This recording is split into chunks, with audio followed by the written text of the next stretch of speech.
Hi friends, welcome back to the channel. I'm so excited you're here because today we're diving into something really special. This is a pick a card reading all about the sacred purpose of this connection. So not just any connection, but the one that brought you here, watching this, right now. I'm really excited to see what comes through for you. And yeah, this reading is timeless, so whenever you're watching this, the message is meant for you. We're gonna be looking at the deeper meaning behind why you're feeling drawn to watch this particular reading and what it means for your path. So, take what resonates, leave what doesn't. Feel free to check out multiple piles if you're drawn to more than one. So let's take a look at our piles. Starting with pile 1, we have this gorgeous labradorite star, and the theme for this pile is unveiling the hidden pathways. Then for pile 2, we have this beautiful clear quartz angel, and the theme for this pile is harmonizing your roles. Finding that balance. And then, moving on to pile 3, we're working with this grounding jasper sphere, and the theme here is embodying your truth. And finally, for pile 4, we have this soothing moonstone palm stone, and the theme is nurturing the seeds of potential. Okay, so take a moment, breathe, and just see which crystal you feel most pulled towards. There's no pressure, trust your intuition, and know it's totally okay to check out more than one pile to see what resonates. With that being said, let's all take a moment to make a wish for clarity, guidance, and understanding as we move through this reading together. I'm sending you all so much love and positive energy. Let's get started. Hey there, friend, welcome. So glad you chose the labradorite star pile. This crystal, labradorite, is all about clarifying, right? Like cutting through the fog, and that's exactly what this reading is themed around, unveiling the hidden pathways. Ooh, already getting goosebumps. Okay, so we have the moon, death, and the 10 of swords. Whoa, okay. Buckle up because this is going to be a ride. Let's dive right into the moon. Okay, so the moon card, first off, it's all about illusions, right? Things aren't always what they seem, and there might be some hidden stuff going on beneath the surface. So, what does that mean for this connection? Well, maybe there's something you're not seeing clearly, or maybe, and this is interesting, maybe they're not seeing something clearly about themselves, or even about you, It could be a blind spot on either side, or maybe even both. Think of it as a shared dream that you're both interpreting differently, if that makes sense. It's have you ever had that feeling where you just know something is up, but you can't quite put your finger on it? Yeah, that's the moon energy right there. It's that gut feeling, that intuition screaming at you, but the details are still blurry. And with this connection, it's are you trusting your intuition? Are you really listening to that inner voice, or are you letting, logic and expectations cloud your judgment? Ooh, this is getting juicy. The moon can also represent your subconscious, so maybe there are some deep-seated fears or desires that are influencing how you're interacting with this person. Are you projecting past experiences onto them? Are you afraid of getting hurt again? Or are you, secretly hoping that they'll be the one to finally break a pattern? These are tough questions, I know, but the moon wants you to get real with yourself. Really real. And it's not just about you, of course. It could be that they're dealing with their own internal stuff, their own baggage, Maybe they're putting on a facade, trying to be someone they're not, or maybe they're just genuinely confused about their own feelings. The moon is all about uncovering those hidden layers, peeling back the masks, and seeing what's really underneath. It's like a detective novel, and you're trying to figure out who's who and what's really going on. But here's the thing, the moon isn't necessarily a bad card. It's not saying that this connection is doomed or that someone is lying to you. It's just saying that you need to proceed with caution and trust your instincts. Don't just blindly accept everything at face value. Dig a little deeper, ask questions, and pay attention to those subtle cues that your intuition is sending you. Think of it this way. Imagine you're walking through a forest at night, and the only light you have is the moon. You can see the path ahead, but it's not crystal clear. There might be shadows lurking in the trees, and you might stumble over a root if you're not careful. But that doesn't mean you should turn around and go home. It just means you need to be more mindful, more present, and more aware of your surroundings. And that's where the labradorite star comes in, right? It helps you clarify, to see through the illusions. It's the labradorite is your flashlight in that forest, helping you navigate those tricky spots and avoid those hidden dangers. So trust that the answers are there, but you need to be willing to look for them. Okay, so we've got the Moon, representing uncertainty and hidden truths, and how that is showing up in the connection. Now, let's move on to Death. I know it sounds scary, but trust me, it's not as bad as it seems. Death in the tarot is all about transformation, endings, and new beginnings. It's about shedding the old to make way for the new, and honestly, after the murkiness of the Moon, this feels like a breath of fresh air, doesn't it? So, what does death mean for this connection? Well, it could mean that something has to end. Like a cycle, a pattern, a way of relating to each other. It might be painful, it might be difficult, but it's ultimately necessary for growth. It's like you can't build a new house on a shaky foundation, right? You have to tear down the old one first. Maybe there are some outdated beliefs or expectations that are holding you back. Maybe you're clinging to a version of this connection that just isn't working anymore. Death is saying, let it go. Release what no longer serves you and make space for something better. And I know that's easier said than done, but trust me, the universe has your back on this one. Think of it as like a snake shedding its skin. It's a little uncomfortable, maybe even a little gross, but it's essential for the snake to grow and thrive. And that's what's happening here. You're shedding the old skin of this connection so you can step into a new, more authentic version of yourself. And it's not just about the external stuff either. Death can also represent an internal transformation. Maybe you're changing as a person and your needs and desires are evolving. And that's okay. It's a natural part of life. But it might mean that this connection needs to change along with you, or maybe it needs to end altogether. Like, have you ever outgrown a friendship? It's not that anyone did anything wrong, it's just that you're on different paths now. And that's kind of what death is about. It's recognizing when something has run its course and having the courage to move on. But remember, the Labradorite star is here to help you clarify what needs to end. It's like shining a light on those areas that are no longer serving you and giving you the strength to cut ties. It's like, okay, I see it now, this has to go. This death card, it's not about physical death, okay? Let's get that straight. It's about the death of something old so that something new can be born. And that new thing could be a deeper, more meaningful connection with this person, or it could be a beautiful new chapter in your life without them. You just don't know yet. But here's the key. You can't resist the change. You can't cling to the past, hoping that things will go back to the way they were. Death is inevitable, and the more you resist it, the more painful it will be. Surrender to the process, trust that the universe knows what it's doing, and allow yourself to be transformed. Embrace the unknown because that's where the magic happens.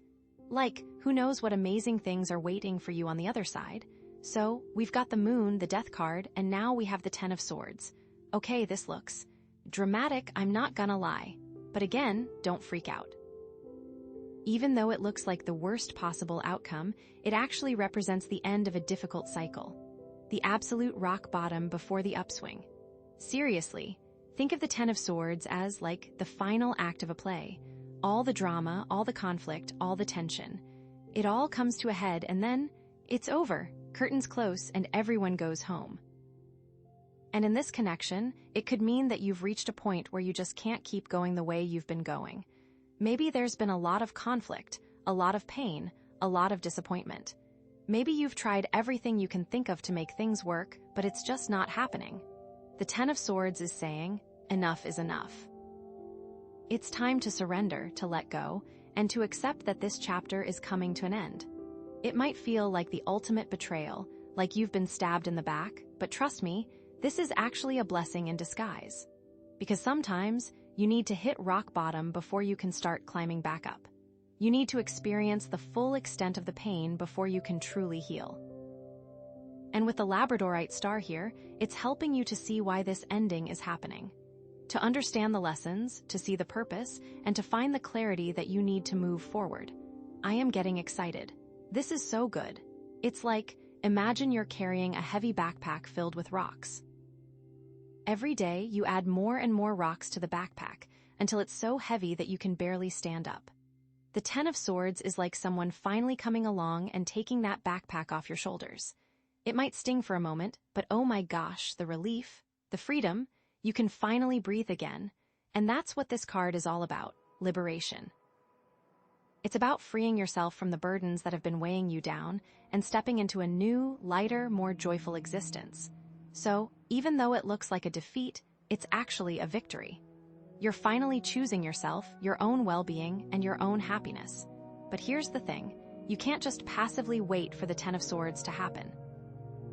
You have to actively choose to release the pain, to forgive yourself and others, and to move on. It's like you can't just lie there on the ground, waiting for someone to pick you up. You have to get up, dust yourself off, and start walking in a new direction. And that new direction might be scary, it might be uncertain, but it's also full of potential. It's a chance to create a life that is truly aligned with your values, your passions, and your dreams. So, embrace the unknown, trust that the universe has your back, and know that you are capable of anything you set your mind to. Okay? This whole sequence, from the moon to death to the Ten of Swords, it's like a crash course in letting go. The moon reveals the illusions, death forces you to shed what no longer serves you, and the Ten of Swords brings you to the ultimate breaking point, where you have no choice but to surrender and move on. But remember, the Labradorite star is here to guide you through this process. It's like a beacon of light in the darkness, helping you to see the truth, to make clear decisions, and to trust your own inner wisdom. It's reminding you that even in the midst of chaos and change, you are always connected to your own power, and that you have the strength to create the life you truly desire.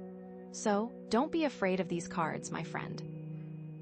Embrace them, learn from them, and allow them to transform you into the best version of yourself.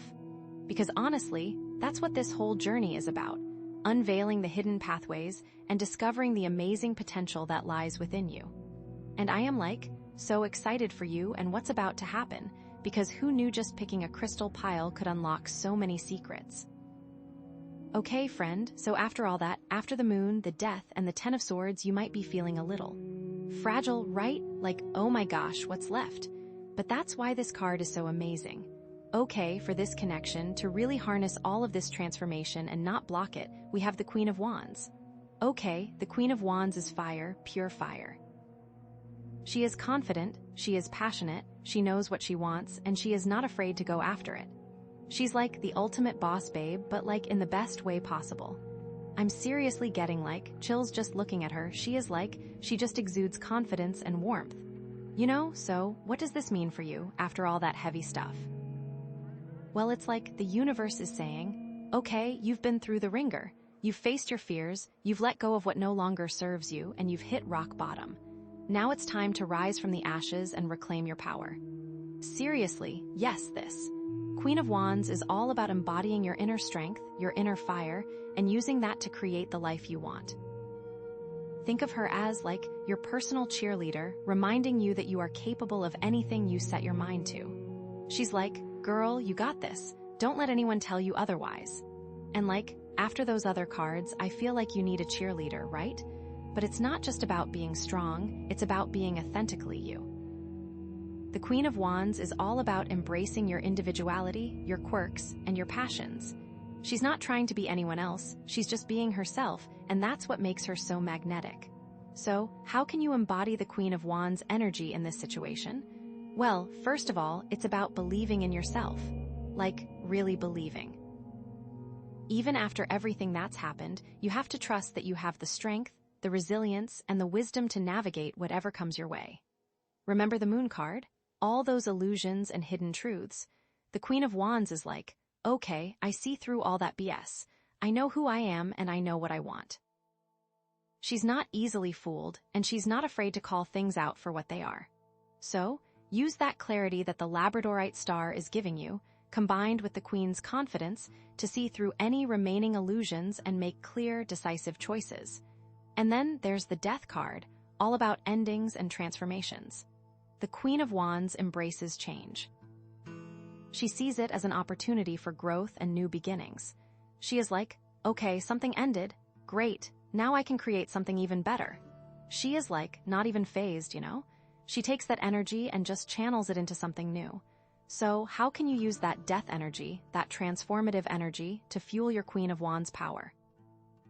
Well, it's about taking all the lessons you've learned from the past, all the pain you've experienced, and using that as fuel for your fire. It's like, okay, I went through that and it sucked, but I'm stronger now because of it. And I'm going to use that strength to create a better future for myself. Seriously, I am like, feeling so empowered right now just talking about this. And then, of course, there's the Ten of Swords, that dramatic ending. The Queen of Wands doesn't dwell on the past. She acknowledges the pain, she learns from the experience, and then she moves on. She's like, okay, that was rough, but I'm not going to let it define me. I'm going to pick myself up, dust myself off, and keep moving forward. The Ten of Swords is like lying there on the ground defeated, but the Queen of Wands is the one who comes along and is like, honey, no, get up, we have things to do. So, how can you channel that Ten of Swords energy into Queen of Wands power? It's about choosing to focus on the future, on the possibilities that lie ahead. It's about saying, okay, that chapter is closed, and now I'm going to write a new one. And this one is going to be amazing. The Queen of Wands is all about writing her own story and writing an amazing story. Okay, so practically speaking, what does this look like? Well, maybe it means taking a leap of faith and pursuing a dream that you've always been afraid to go after. Like maybe you've always wanted to start your own business, or write a book, or travel the world, but you've been too scared to take the plunge. The Queen of Wands is saying, now is the time, don't let fear hold you back any longer. Or maybe it means setting some boundaries in your life and saying no to things that drain your energy or don't align with your values. The Queen of Wands knows her worth and she's not afraid to stand up for herself. She's like, no, I'm not going to do that. That doesn't feel good to me. I'm going to prioritize my own well-being. Like, have you ever been in a situation where you just felt like you were giving and giving and giving and you weren't getting anything back? The Queen of Wands would be like, nope, not anymore. I'm putting myself first. Or maybe it means embracing your creativity and expressing yourself in new and exciting ways. The Queen of Wands is a natural artist, and she loves to express herself through her clothes, her home, her hobbies, and her work. She's like, I'm going to create a life that is beautiful and inspiring, both for myself and for others. Like, maybe you've always wanted to take a painting class, or learn to play the guitar, or start a blog. The Queen of Wands is saying, go for it. Unleash your inner artist and let your creativity shine. And it's not just about your career or your hobbies, it's also about your relationships. The Queen of Wands is a loyal and supportive friend, but she also knows how to set boundaries and protect her energy. She surrounds herself with people who lift her up and inspire her, and she cuts ties with those who bring her down. She's like, I'm only going to spend time with people who make me feel good about myself. I'm not going to waste my energy on toxic relationships. Have you ever had a friend who just constantly complained or brought drama into your life? The Queen of Wands would be like, okay, bye Felicia. But here's the thing, the Queen of Wands isn't just about being strong and independent. She's also about being kind and compassionate. She's a natural leader, but she leads with her heart. She inspires others to be their best selves, not through force or intimidation, but through love and encouragement. She's like, I believe in you, I know you can do it. Let me help you reach your full potential. Seriously, she's like the ultimate hype woman. It's so important to remember the wands are the suit of fire, but this is the queen who knows how to temper that fire with compassion. So, how can you balance your Queen of Wands power with compassion? Well, it's about being mindful of your words and actions and making sure that you're not hurting anyone else in the process of pursuing your goals. It's about being a role model for others and showing them that it's possible to be both strong and kind, fierce and loving. She's like, I'm going to be successful, but I'm also going to be a good person. I'm going to treat others with respect and kindness, and I'm going to use my power to make the world a better place. This isn't just about you, it's about creating a ripple effect of positivity. Like, maybe you're in a position of leadership at work. The Queen of Wands would use her power to create a supportive and inclusive environment where everyone feels valued and respected. She wouldn't be a dictator, she'd be a mentor, a coach, and a cheerleader for her team. Or maybe you're just a friend or family member. The Queen of Wands would use her influence to uplift and encourage those around her, reminding them of their strengths and helping them to achieve their dreams. So, embrace your inner Queen of Wands, my friend. Let her guide you through this transformation and help you create a life that is full of passion, purpose, and joy. And remember, the Labradorite star is still here to help you clarify your path and stay true to your own inner wisdom. It is here to make sure you are using that fire in the right ways. I'm so excited to see what you create. Okay, so we have one more card to pull to really see where this connection is going now that we've unleashed your inner fire. Okay, so to help you not block these blessings coming your way, we have the Five of Swords. Okay, look this card. I'm not gonna lie, it's a little bit of a tricky one, you know? It's not like the most positive card in the deck, but it's definitely got some important lessons for you, especially after all that intense stuff we just went through. So the Five of Swords at its core is about conflict, right? It's about disagreements, arguments, and sometimes even feeling like you've won a battle, but you've totally lost the war, you know? But before you freak out like, oh no, more drama, let's reframe this a little bit. Because the thing is, conflict is a natural part of life. It's how we grow, it's how we learn, and it's how we define our boundaries. The problem isn't conflict itself, it's how we handle it. It's about, are we approaching these situations with ego and aggression, or are we approaching them with, like, a desire for understanding and resolution, you know? So I think what this card is really about is like, how to avoid unnecessary conflict, and how to navigate conflict in a way that actually serves your highest good and the highest good of everyone involved. It's about making sure that you're not like winning the battle, but losing the war, which is like so easy to do, right? So let's connect this back to the Moon card, that whole thing about illusions and hidden truths. The Five of Swords can sometimes show up when we're not seeing things clearly, when we're letting our egos get in the way of our judgment. It's like maybe we're so focused on being right, on proving our point, that we're completely missing the bigger picture, you know? Or maybe we're projecting our own insecurities and fears onto the other person, and we're creating conflict where it doesn't even need to exist. It's like, have you ever been in an argument with someone, and then later you realize that you were both arguing about completely different things? Yeah, that's the Moon and the Five of Swords working together, creating all sorts of unnecessary drama and confusion. Like, maybe you're misinterpreting their intentions, or maybe you're not being honest with yourself about what you really want. The Moon can cloud our judgment, and the Five of Swords can amplify those misunderstandings, leading to unnecessary conflict and hurt feelings. So the key here is to, like, really check yourself before you wreck yourself, you know? Before you jump into an argument, take a deep breath and ask yourself, am I seeing this situation clearly? Am I letting my ego get in the way? What is the real issue here? It's about cutting through the illusions and getting to the heart of the matter so you can communicate effectively and avoid unnecessary conflict. And then we have the Death card, all about endings and transformations. The Five of Swords can sometimes show up when we're clinging to old patterns of conflict, when we're refusing to let go of past grievances. It's like maybe we're still holding onto resentment or anger from a previous argument, and we're letting that poison our current relationships, you know? The Death card is all about letting go of what no longer serves you, and that includes old patterns of conflict. Like, maybe you have a tendency to get into arguments about the same things over and over again. The Five of Swords is saying, okay, it's time to break that cycle. It's time to let go of the past and create a new way of relating to each other. But it's not just about letting go of the past, it's also about letting go of the need to be right. The Five of Swords can sometimes show up when we're so focused on winning the argument that we're completely missing the opportunity to connect with the other person on a deeper level.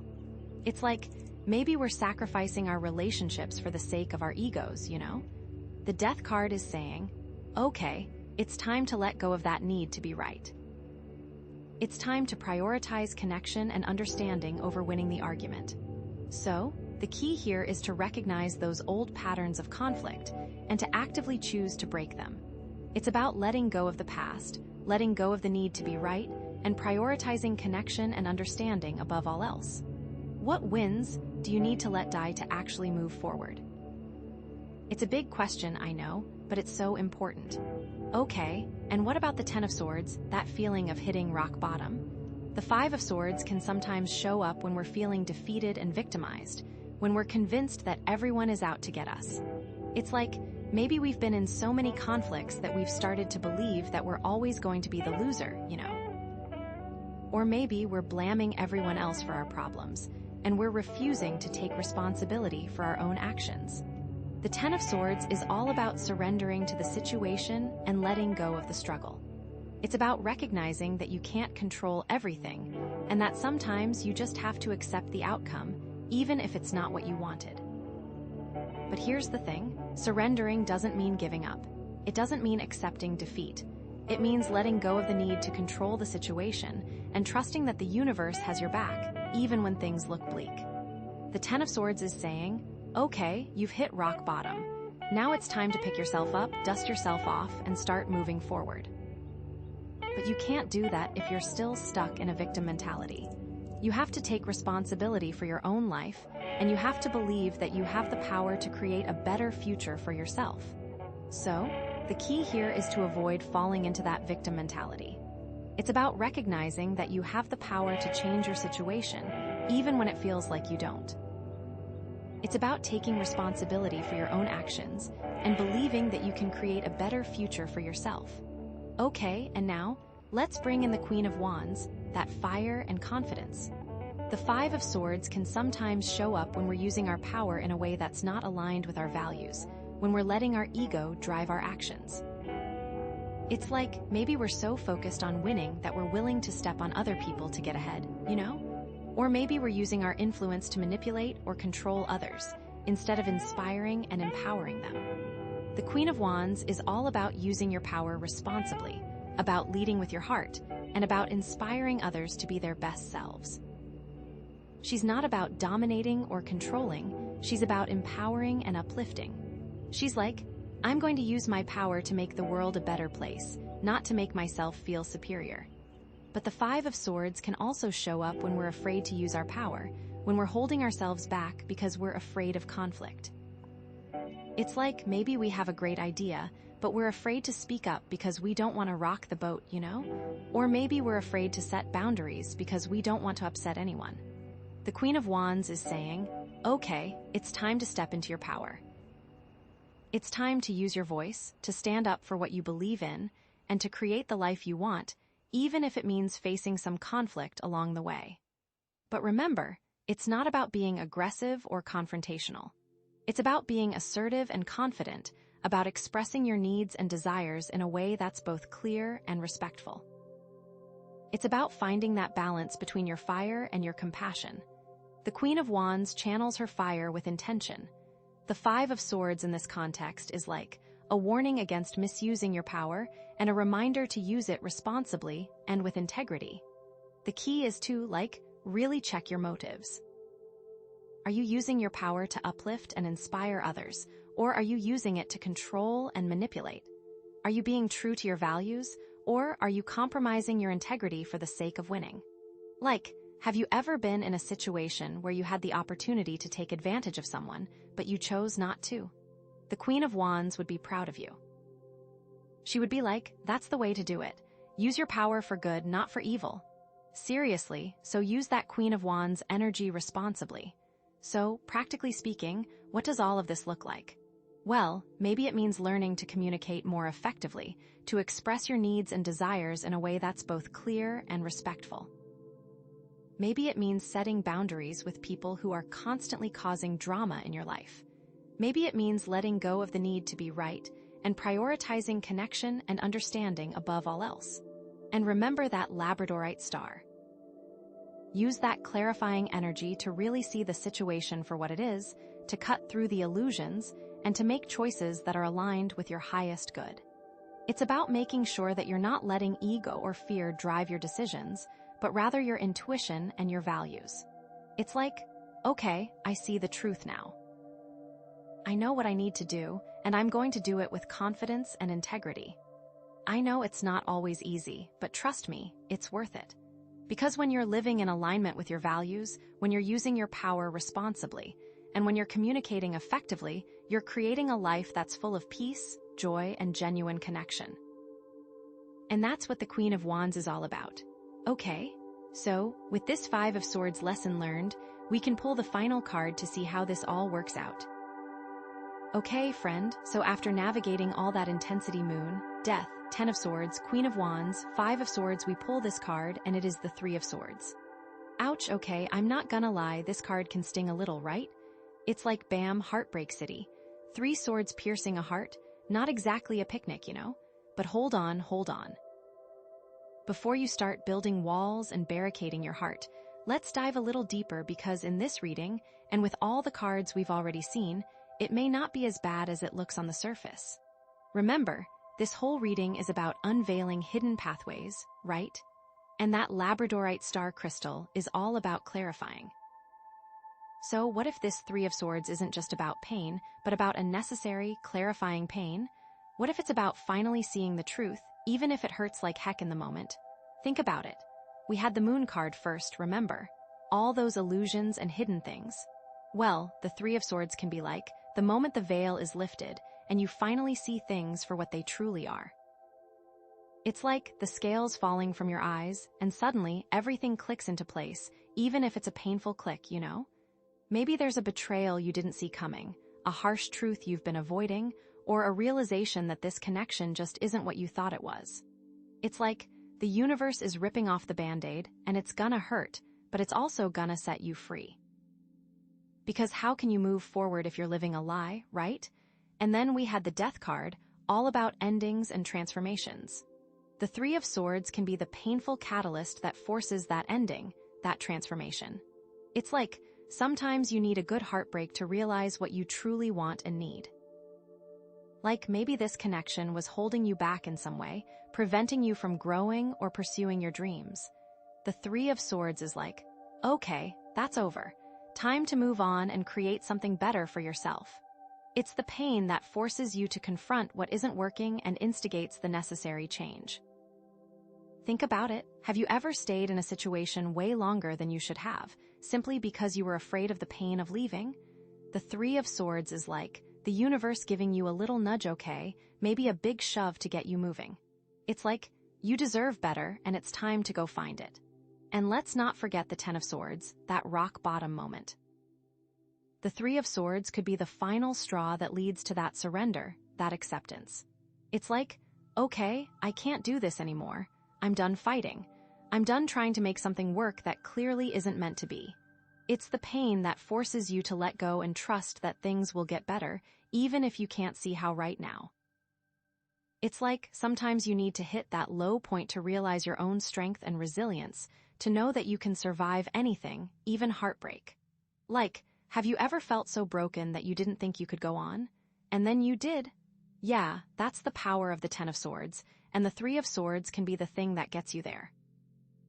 The pain feels unbearable, but it leads to an ultimate surrender and a new beginning. But here's where it gets really interesting, because we also have the Queen of Wands. Remember her, that confident, passionate, fiery energy? The Three of Swords doesn't have to knock you down for good. It can actually ignite your inner queen. It's like, okay, I'm hurting, but I'm not going to let this define me. I'm going to use this pain as fuel to create an even more amazing life for myself. She's like, I'm a freaking phoenix, and I'm rising from these ashes, baby. The Queen of Wands knows her worth, and she's not going to settle for anything less than she deserves. So, if this connection isn't serving her, she's going to kick it to the curb and go find something that does.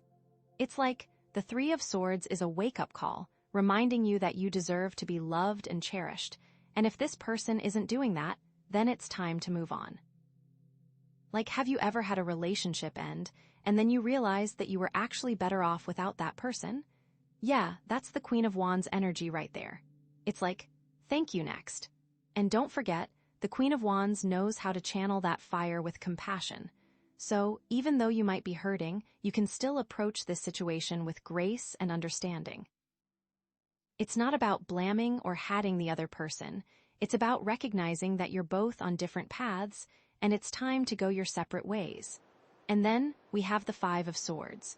This is where it gets really important to be mindful of how you handle this heartbreak. The Five of Swords is all about conflict, remember. And it's so easy to get caught up in drama and arguments when you're hurting. But the Three of Swords is a reminder that you don't have to engage in that.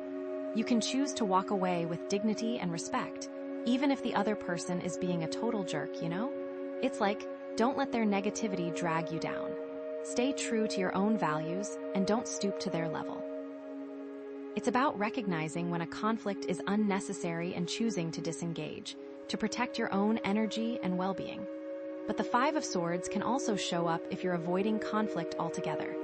Sometimes, the Three of Swords is a sign that you need to have a difficult conversation, to express your feelings and set some boundaries. It's like, don't bottle up your emotions. Communicate openly and honestly, even if it's scary. The Five of Swords is a reminder that conflict can be a catalyst for growth, but only if you approach it with respect and a willingness to understand the other person's perspective. So, use that Labradorite star energy to clarify what you need to say and how you need to say it, so you can navigate this situation with grace and integrity. So, what's the sacred purpose of this connection, then? Well, maybe it's about learning to love yourself more, to prioritize your own needs and desires. Maybe it's about recognizing your own strength and resilience, about knowing that you can survive anything, even heartbreak. Maybe it's about finding your voice, about standing up for what you believe in, and about creating a life that is truly aligned with your soul. It's like this connection was a stepping stone, a lesson, a catalyst for growth.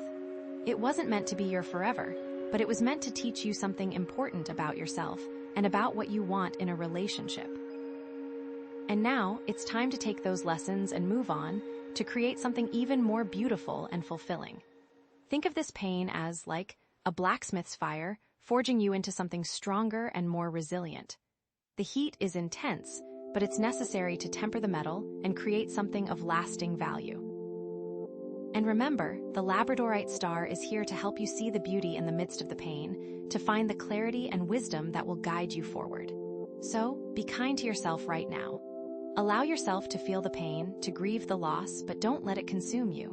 Remember your strength, remember your worth, and remember that you are loved. This isn't the end of your story, it's just a new chapter. And who knows what amazing adventures are waiting for you on the other side? I know, easier said than done, right? Seriously, it's hard. But you are strong enough. Okay, deep breaths. We've got one more card to pull to see where all of this is ultimately heading, how this all shakes out, and what blessings are coming your way. Get ready, friend, because this is where we see the final piece of the puzzle. Okay, so for the final card in this reading about this connection and how it's all shaking out, we have the Ace of Cups. Ooh, okay, that feels like a warm hug after all that intensity, you know? The Ace of Cups, it's like pure potential, pure love, pure new beginnings. It's like the universe saying, okay, you've been through a lot, but there's still so much love and joy available to you. But like, what does that actually mean, especially after all those difficult cards? How do we make sure you don't block these Ace of Cups blessings coming your way? Okay, first, let's connect this back to the moon, that whole thing about illusions and hidden truths. The Ace of Cups can be like the moment you finally see yourself clearly, the moment you realize how worthy you are of love and happiness. It's like you've been wandering in the darkness, questioning your worth, doubting your lovability, but now the moon is gone, and suddenly there's this like radiant light shining down on you, and you're like, oh my gosh, I am amazing. I am worthy of all the good things. But here's the thing. The moon can also trick you into thinking that the Ace of Cups is a guaranteed happily ever after, you know? It's like you might see this new beginning as the answer to all your problems, the thing that will finally make you happy. But that's an illusion. The Ace of Cups is a potential, not a promise. It's up to you to nurture that potential and create the love and happiness you desire. So, the key here is to stay grounded, to stay aware of those moon-like illusions, and to not put all your eggs in one basket, you know? The Ace of Cups isn't a magic bullet. It's a seed that needs to be cultivated with intention and awareness. And then we have the Death card, all about endings and transformations. The Ace of Cups can be the beautiful new beginning that emerges from those ashes, the phoenix rising from the flames. It's like you've let go of what no longer serves you, you've shed your old skin, and now you're ready to step into a new, more authentic version of yourself, ready to receive all of this good Ace of Cups energy. But here's the thing. The Death card can also make you afraid to embrace this new beginning. It's like you might be so used to the pain and the struggle that you're afraid to let yourself be happy, you know? You might be sabotaging yourself, pushing away love and joy because you don't think you deserve it, or because you're afraid of getting hurt again. So, the key here is to trust the process, to believe that you are worthy of love and happiness, and to allow yourself to receive all the good things that are coming your way. It's about embracing the unknown, even if it's scary, and trusting that the universe has your back, even when things feel uncertain. And let's not forget the Ten of Swords, that feeling of hitting rock bottom. The Ace of Cups can be the light at the end of that tunnel, the hope that emerges from the darkness. It's like you've been through the ringer, you've faced your fears, you've hit your lowest point, and now, finally, there's a glimmer of hope, a promise of something better. But here's the thing. The Ten of Swords can also make you cynical and jaded, you know. You might be so used to disappointment that you don't even believe that the Ace of Cups is real. You might be pushing it away, saying, "Oh, it's too good to be true. It's just going to end up hurting me anyway." So, the key here is to open your heart, to allow yourself to believe in the possibility of love and happiness, and to not let your past experiences dictate your future, you know. It's about choosing hope over fear and trusting that you deserve to be happy even after everything you've been through. You have earned this Ace of Cups. And now, let's bring in the Queen of Wands, that fire and confidence. The Ace of Cups can be the spark that ignites your passion, the inspiration that fuels your creativity. It's like you've discovered your inner power, you've embraced your authenticity, and now you're ready to use that energy to create a life that is full of love, joy, and purpose. But here's the thing. The Queen of Wands can also be a little intimidating, you know? You might be afraid to fully embrace that power, to fully express your desires, because you don't want to scare people away. You might be toning yourself down, dimming your light, to make others feel more comfortable. So, the key here is to own your power, to embrace your authenticity, and to not be afraid to shine brightly, you know? The right people will be drawn to your light, and the wrong people will fall away. It's about trusting that you are worthy of love and happiness, just as you are, and that you don't need to change yourself to be loved. And what about the Five of Swords? This is where it gets really interesting. The Ace of Cups can be the antidote to all that conflict, the balm that soothes those wounds. It's like you've learned how to navigate conflict with grace and integrity, you've learned how to set boundaries and protect your energy, and now you're ready to create relationships that are based on mutual respect, understanding, and love. But here's the thing. The Five of Swords can also tempt you to avoid conflict altogether, you know. You might be so afraid of rocking the boat that you're willing to sacrifice your own needs and desires to keep the peace. You might be people-pleasing, saying yes when you want to say no, and suppressing your own feelings to avoid confrontation. So, the key here is to find that balance between assertiveness and compassion, you know. It's about expressing your needs and desires in a way that's both clear and respectful, and it's about being willing to stand up for yourself, even if it means facing some conflict along the way. The Ace of Cups isn't about avoiding conflict, it's about navigating it with love and integrity. And finally, we have the Three of Swords. Ah, yes, heartbreak. The Ace of Cups can be the healing balm for that broken heart, the promise of new love and new beginnings. It's like you've allowed yourself to feel the pain, to grieve the loss, and now you're ready to open your heart again, to embrace the possibility of finding love that is even more beautiful and fulfilling than before. But here's the thing. The Three of Swords can also make you afraid to love again, you know? You might be building walls around your heart, convinced that you're protecting yourself from future pain. You might be pushing away potential partners, afraid of getting hurt again. So, the key here is to heal those wounds, to forgive yourself and others, and to open your heart to the possibility of love, even if it's scary. It's about trusting that you are strong enough to handle whatever comes your way, and that you deserve to experience the joy and fulfillment of a loving relationship. Okay, so practically speaking, what does all of this look like? Well, maybe it means taking a chance on a new relationship, even if you're scared. Maybe it means opening your heart to a new friendship, even if you've been hurt in the past. Maybe it means starting a new creative project, even if you're afraid of failure. Maybe it means finally forgiving yourself for something you've been carrying around for years. It is about seeing the Ace of Cups as an invitation to give and receive more love. But this isn't just romantic love. This could be an invitation to deepen your connection to your community. It could be a chance to find a group that aligns with your values and truly makes you feel seen. And remember that Labradorite star. Use that clarifying energy to see the Ace of Cups for what it truly is. A potential, a possibility, a seed that needs to be nurtured with intention and awareness. Don't let illusions, fears, or past experiences hold you back from embracing this new beginning. Trust that you are worthy of love and happiness, and allow yourself to receive all the good things that are coming your way. Okay. You're not alone, you are loved, and you are worthy of all the good things the universe has to offer. I am so excited about all of this potential with this Ace of Cups, it makes me giddy. Okay, that was a lot. We are at the end of this reading. Okay, friend, so after all that, after going through all of those lessons and transformations and heartaches, we end with the Ace of Cups. It's like, finally, a little bit of sweetness, right? This really does feel like a warm hug after all that intensity, you know. Like, okay, you've been through the ringer, but here's this beautiful new beginning, this fresh start, this promise of love and joy. The Ace of Cups, it's pure potential, pure love, pure new beginnings. It's the universe saying, okay, you've been through a lot, but there's still so much love and joy available to you if you're open to it.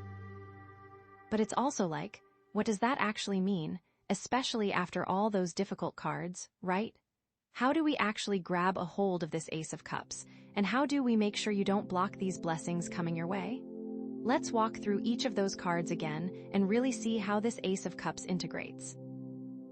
Okay, first, let's connect this back to the moon, that whole thing about illusions and hidden truths. The Ace of Cups can be like the moment you finally see yourself clearly, the moment you realize how worthy you are of love and happiness, and the love does need to start with yourself. It's like you've been wandering in the darkness, questioning your worth, doubting your lovability, and just like completely lost in the sauce, right? But now the moon is gone, and suddenly there's this like radiant light shining down on you, and you're like, oh my gosh, I am amazing. I am worthy of all the good things. I am worth being kind to and nurturing and caring for. It's like you're finally seeing your own beauty, your own potential, your own amazingness. And it's like, yes, that is the energy we are going for with this Ace of Cups, to know that you deserve it, you are worthy of it. But here's the thing. The Death card can also make you afraid to embrace this new beginning, you know. So now let's connect that Ace of Cups with that Death card, all about endings and transformations. The Ace of Cups can be the beautiful new beginning that emerges from those ashes, the phoenix rising from the flames. It's like you've let go of what no longer serves you, you've shed your old skin, you've grieved and cried and learned, and now you're ready to step into a new, more authentic version of yourself, ready to receive all of this good Ace of Cups energy. You're stronger now, you have the wisdom now. The Death card was preparing you for this, to realize that you can let go, you can grow, you can be happy. You now know that you are strong enough to face those difficult times, and that you can come out on the other side even better. And let's not forget the Ten of Swords, that feeling of hitting rock bottom. The Ace of Cups can be the light at the end of that tunnel, the hope that emerges from the darkness. It's like you've been through the ringer, you've faced your fears, you've hit your lowest point, and now, finally, there's a glimmer of hope, a promise of something better. Seriously, you might have felt like you were totally down and out, that there was no way you could ever be happy again. But this Ace of Cups is the universe saying, you were wrong, there is hope, there is love, and you deserve it. It's like you've earned this, you've paid your dues, and now it's time to receive the rewards. And now, let's bring in the Queen of Wands, that fire and confidence. The Ace of Cups can be the spark that ignites your passion, the inspiration that fuels your creativity. It's like you've discovered your inner power, you've embraced your authenticity, and now you're ready to use that energy to create a life that is full of love, joy, and purpose. This Ace of Cups is like the perfect partner for the Queen of Wands. It's like it takes that fire and passion and directs it towards something beautiful and fulfilling. This is all about using that confidence, that self-assurance, to create a life that is aligned with your soul, and that brings you genuine happiness. The Queen of Wands knew that you were deserving of this Ace of Cups, and she is not surprised that it is here now. And what about the Five of Swords? This is where it gets really interesting. The Ace of Cups can be the antidote to all that conflict, the balm that soothes those wounds. It's like you've learned how to navigate conflict with grace and integrity. You've learned how to set boundaries and protect your energy, and now you're ready to create relationships that are based on mutual respect, understanding, and love. You've now learned how to communicate effectively, how to stand up for yourself without being aggressive, and how to create healthy boundaries that protect your own well-being. This Ace of Cups is like the reward for all that hard work, a promise of relationships that are fulfilling and supportive, rather than draining and stressful. And finally, we have the Three of Swords. Ah, yes, heartbreak. The Ace of Cups can be the healing balm for that broken heart, the promise of new love and new beginnings. It's like you've allowed yourself to feel the pain, to grieve the loss, and now you're ready to open your heart again, to embrace the possibility of finding love that is even more beautiful and fulfilling than before. You've now processed that pain, you've learned from it, and you've emerged stronger and wiser. This Ace of Cups is a sign that you're ready to move on, to find a love that is based on mutual respect, trust, and genuine connection. It's a reminder that you are worthy of love, and that you will find it when the time is right. So, friend, what's the sacred purpose of this whole connection, all of these cards? Well, it was to teach you about yourself, to help you grow, to help you heal, and to prepare you for this beautiful new beginning, this Ace of Cups. It was about learning to love yourself more, to prioritize your own needs and desires, to recognize your own strength and resilience, and to create a life that is aligned with your soul. It's like this entire experience was a catalyst for growth, a stepping stone towards a more fulfilling and joyful future. And remember that Labradorite star. Use that clarifying energy to see the Ace of Cups for what it truly is, a potential, a possibility, a seed that needs to be nurtured with intention and awareness. Don't let illusions, fears, or past experiences hold you back from embracing this new beginning. Trust that you are worthy of love and happiness, and allow yourself to receive all the good things that are coming your way. Okay. Seriously, be kind to yourself, allow yourself to feel joy, and trust that you are on the right path. You're not alone, you are loved, and you are worthy of all the good things the universe has to offer. I am so excited about all of this potential with this Ace of Cups, it makes me giddy. Hey there, you guys, welcome to your reading. If you picked the Clear Quartz Angel Pile, this is your reading, and Clear Quartz is all about balancing, which really ties into our theme today of harmonizing your roles. So let's see how these cards play into that, okay?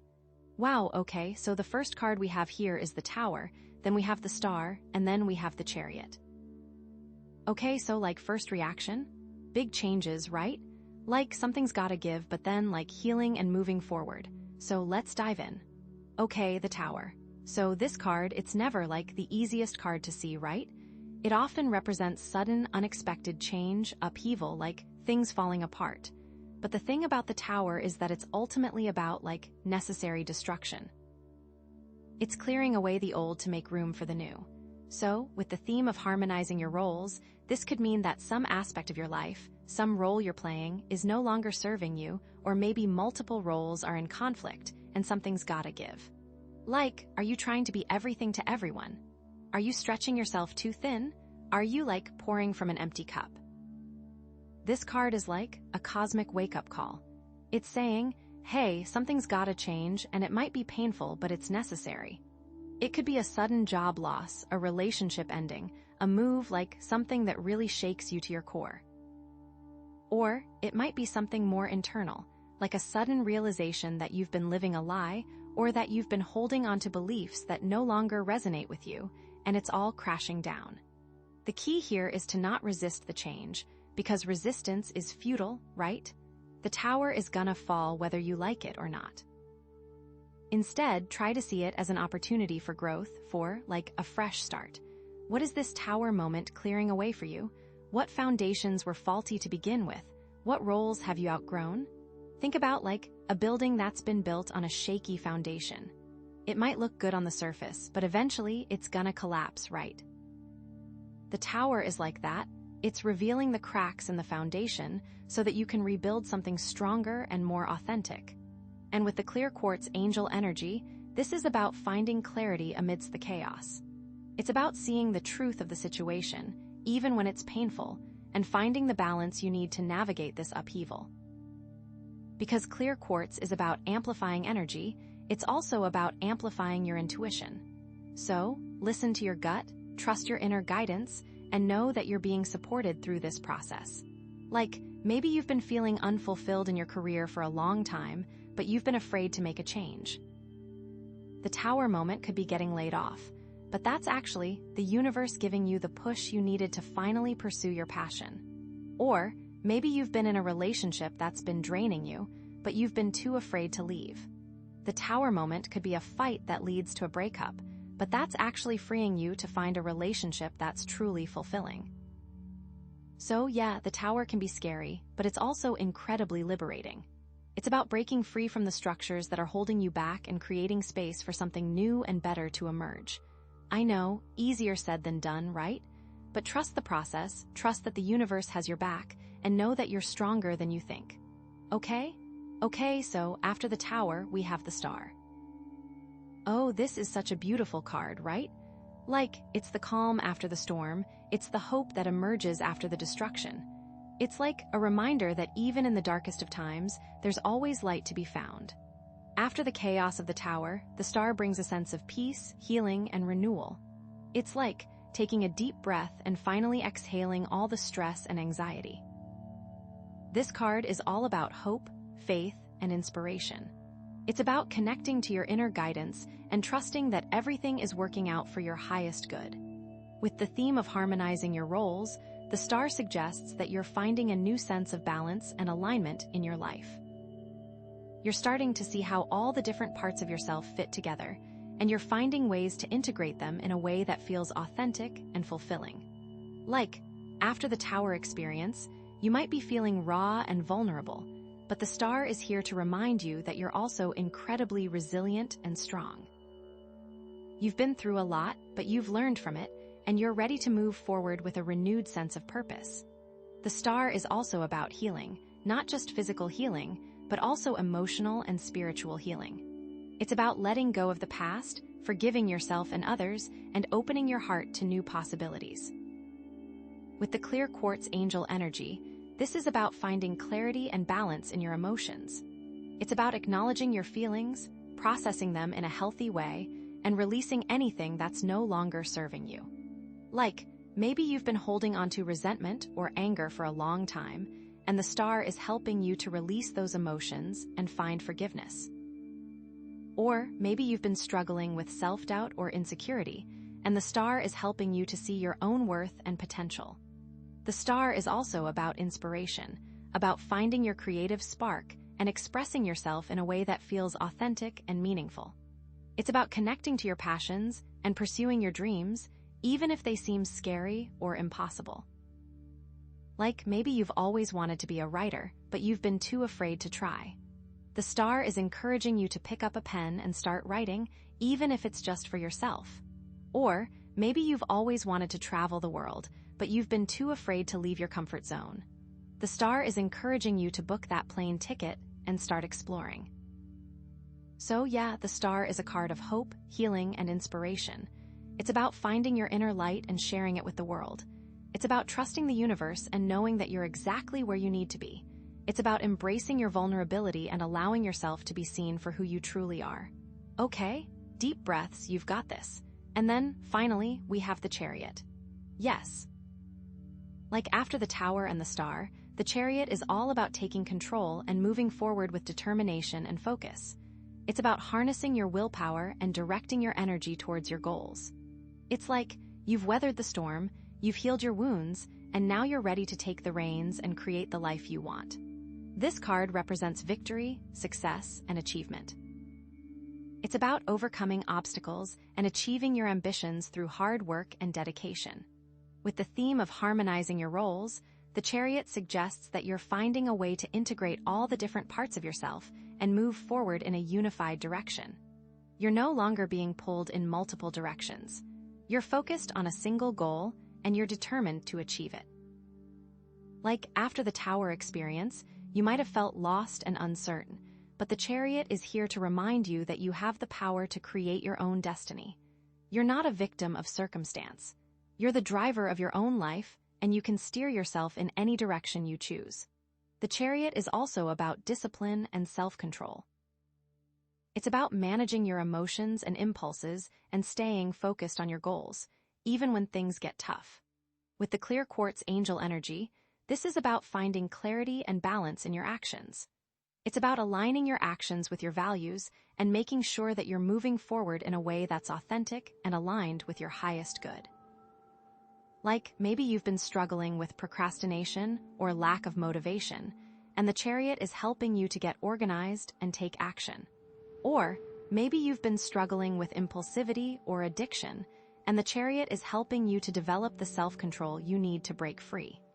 The chariot is also about courage and confidence. It's about believing in yourself and your abilities and taking risks to achieve your goals. It's about stepping outside your comfort zone and embracing new challenges. Like, maybe you've been afraid to start your own business, but the chariot is encouraging you to take the leap and pursue your entrepreneurial dreams. Or maybe you've been afraid to speak your mind, but the chariot is encouraging you to stand up for what you believe in and make your voice heard. So, yeah, the chariot is a card of victory, success, and achievement. It's about taking control of your life and moving forward with determination and focus. It's about harnessing your willpower and directing your energy towards your goals. It's about believing in yourself and your abilities and taking risks to achieve your dreams. With the clear quartz angel, it's all coming into balance, right? You're harmonizing those roles. It's like after the storm, you find the balance and then, bam, you take off. It's like the universe threw you a curveball, you found your center, and now you're crushing it. So own it, embrace it, and go get 'em. Okay, I am so excited for you. Okay, so that's the initial reading. But there's so much more to unpack here, right? So let's see what else the cards have to say. Okay, wow, so where do we go from there, right? The chariot is go time, but what are we actually doing with all this new amazing energy? Okay, so drum roll please, because this is a good one. We have the Magician. Okay. So the Magician is all about manifesting, right? It's about taking all the resources you have available to you, your skills, your talents, your knowledge, and using them to create the reality you want. It's you've got all the tools you need right in front of you. You just have to learn how to use them effectively, It's almost too perfect after the chariot, you're driving, but now you're crafting the whole journey. And with our theme of harmonizing your roles, this is huge. It means you have the power to consciously create a life where all your different roles, your career, your relationships, your hobbies, whatever are working together in harmony. It's not about juggling a million things and feeling stressed out all the time.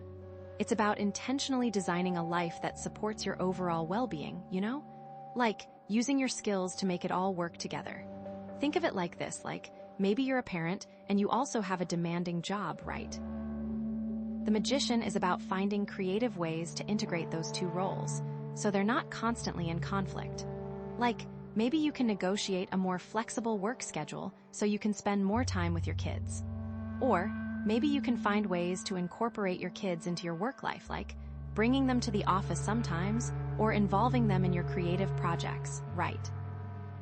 It's all about, thinking outside the box and using your ingenuity to find solutions that work for you. And it ties back to the clear quartz angel energy, because it's about finding the balance that allows you to thrive in all areas of your life. It's not about sacrificing one role for another. It's about finding a way to make them all work together, synergistically. Now, going back to the tower, the star, and the chariot, I'm seeing a really cool progression here, right? The tower was the breakdown, the destruction of the old structures that weren't working. The star was the healing and the hope, the rebuilding of your inner foundation. The chariot was the taking control, the moving forward with determination. And now, the Magician is about consciously creating the new reality that you want, based on the lessons you've learned from those experiences. Like, you're not just driving, you're building the car. So, maybe the tower experience shook you to your core and forced you to reevaluate your priorities. The star helped you heal and find your inner strength. The Chariot gave you the courage to take control of your life. And now, the Magician is empowering you to manifest your dreams and create a life that's truly aligned with your values. It's like you went through hell, found yourself, and now you're building heaven, right? But here's the thing about the Magician, right? It's not just about, wishful thinking. It's about taking action. It's about using your skills and your resources to make things happen. It's about being proactive and intentional in your choices. You can't just sit around and wait for things to magically appear, right? You have to, put in the work. You have to, take the initiative. You have to, manifest it. So, with the clear quartz angel energy, this is about being clear about what you want and then taking aligned action to achieve it. It's about setting clear intentions, visualizing your desired outcome, and then taking steps every day to make it a reality. It's about believing in yourself and your abilities and knowing that you have the power to create the life you want. So powerful. Maybe you've always wanted to start your own business, but you've been too afraid to take the leap. The Magician is saying, okay, you have all the skills and the resources you need. You have the knowledge, the experience, the connections. Now it's time to put them into action. It's time to create a business plan, to network with potential clients, to launch your product or service. It's stop dreaming, start doing, right? Or maybe you've been feeling stuck in your relationship, you're not getting the love and support you need. The Magician is saying, okay, you have the power to change that. You have the ability to communicate your needs, to set boundaries, to create a more fulfilling connection with your partner. It's time to take the initiative, to have those difficult conversations, to create the relationship you deserve. It's stop complaining, start communicating. But the thing is, the Magician can also be a little bit tricky, right? Because it can also represent illusion or manipulation. It can be easy to get caught up in the idea of manifesting your desires without really considering the consequences. It can be easy to use your skills and your resources to manipulate situations or people to get what you want, So, with the clear quartz angel energy, this is about making sure that your actions are aligned with your values. It's about using your power responsibly and ethically. It's about creating a life that's not just fulfilling for you, but also beneficial for others. It's about being a force for good in the world. So important, right? Is this power being used for good or just for you? Maybe you're a salesperson and you're really good at convincing people to buy things they don't need. The Magician is saying, okay, you have the skills to be successful, but are you using those skills in a way that's ethical and responsible? Are you selling products that actually benefit your customers, or are you just trying to make a quick buck? It's sell with integrity, right? Or maybe you're a lawyer and you're really good at winning cases, even when your client is guilty. The Magician is saying, okay, you have the skills to be a powerful advocate, but are you using those skills in a way that's just and fair? Are you defending the innocent, or are you just helping the guilty get away with their crimes? It's fight for what's right. So, yeah, the Magician is a card of immense power and potential, but it's also a card of great responsibility. It's about using your skills and your resources to create the life you want, but it's also about making sure that your actions are aligned with your values and that you're using your power for good. It's with great power comes great responsibility, right? And with the clear quartz angel, it's all about finding that balance. It's about being clear about your intentions, taking aligned action, and using your power responsibly. It's about creating a life that's not just fulfilling for you, but also beneficial for the world. And that's the magic of the Magician, right? Okay, are you feeling the magic? Because I am. Okay, deep breaths. So, the Magician is all about taking control and manifesting your dreams. But what specific area of your life is this energy most focused on? What specific skills and resources are you being called to use? And what potential challenges might you face along the way? So many questions. Let's see what the next card has to say, okay? I'm so excited. Okay, here we go. Okay. Deep breaths because this is getting so good. So we have the Queen of Pentacles. Oh my gosh.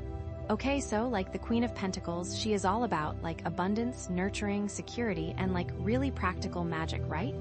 She's the Earth Mother. She's the one who creates a beautiful, comfortable, and stable home. So after all that upheaval and taking charge, this is about grounding that energy, right? And with our theme of harmonizing your roles, this is huge. This is about finding practical ways to nurture yourself and create a life that feels secure and abundant, so you can better handle all those roles, it's not just about achieving success in your career or having amazing relationships. It's about creating a solid foundation of self-care and financial stability, so you can show up as your best self in all areas of your life. It's about making sure your own cup is full so you can pour into others, right? Think of it like this, maybe you're a super busy professional and you're always running from meeting to meeting and you barely have time to eat a decent meal, right? The Queen of Pentacles is about slowing down, nourishing yourself, and creating a more sustainable lifestyle. Maybe you can start meal prepping on the weekends so you always have healthy food available. Or maybe you can schedule in regular exercise or meditation so you can reduce stress and boost your energy levels. Or maybe you can create a cozy and inviting home environment so you have a sanctuary to retreat to after a long day, It's all about creating a life that supports your well-being on all levels. And it totally ties back to the clear quartz angel energy, because it's about finding the balance between giving and receiving, between work and rest, between ambition and contentment. It's about recognizing that your own well-being is just as important as everyone else's, and that you deserve to be nurtured and cared for. Now, connecting this back to the Tower, the Star, the Chariot, and the Magician, I'm seeing a really powerful story emerging here, right? The Tower was the shake-up, the destruction of the old structures that weren't serving you, especially in relation to how you were balancing your roles. The Star was the healing and the hope, the rebuilding of your inner foundation, finding that balance, remember. The Chariot was the taking control and moving forward with determination, crushing it. The Magician was the consciously creating the new reality that you want, building the car, not just driving it. And now, the Queen of Pentacles is about grounding that energy and creating a stable, nurturing foundation for your new life. It's you went through the storm, you found your center, you took control, you manifested your dreams, and now you're creating a beautiful, abundant home to enjoy it all, It's building your dream house on solid ground. So, maybe the Tower experience forced you to, reevaluate your relationship with money or your career path. The Star helped you heal from past financial anxieties or career setbacks. The Chariot gave you the courage to pursue your dreams with confidence. The Magician empowered you to manifest financial abundance and create a fulfilling career. And now, the Queen of Pentacles is helping you to create a comfortable, secure, and enjoyable home life, where you can relax, recharge, and connect with your loved ones. It's after all that hard work, you're finally creating a sanctuary, right?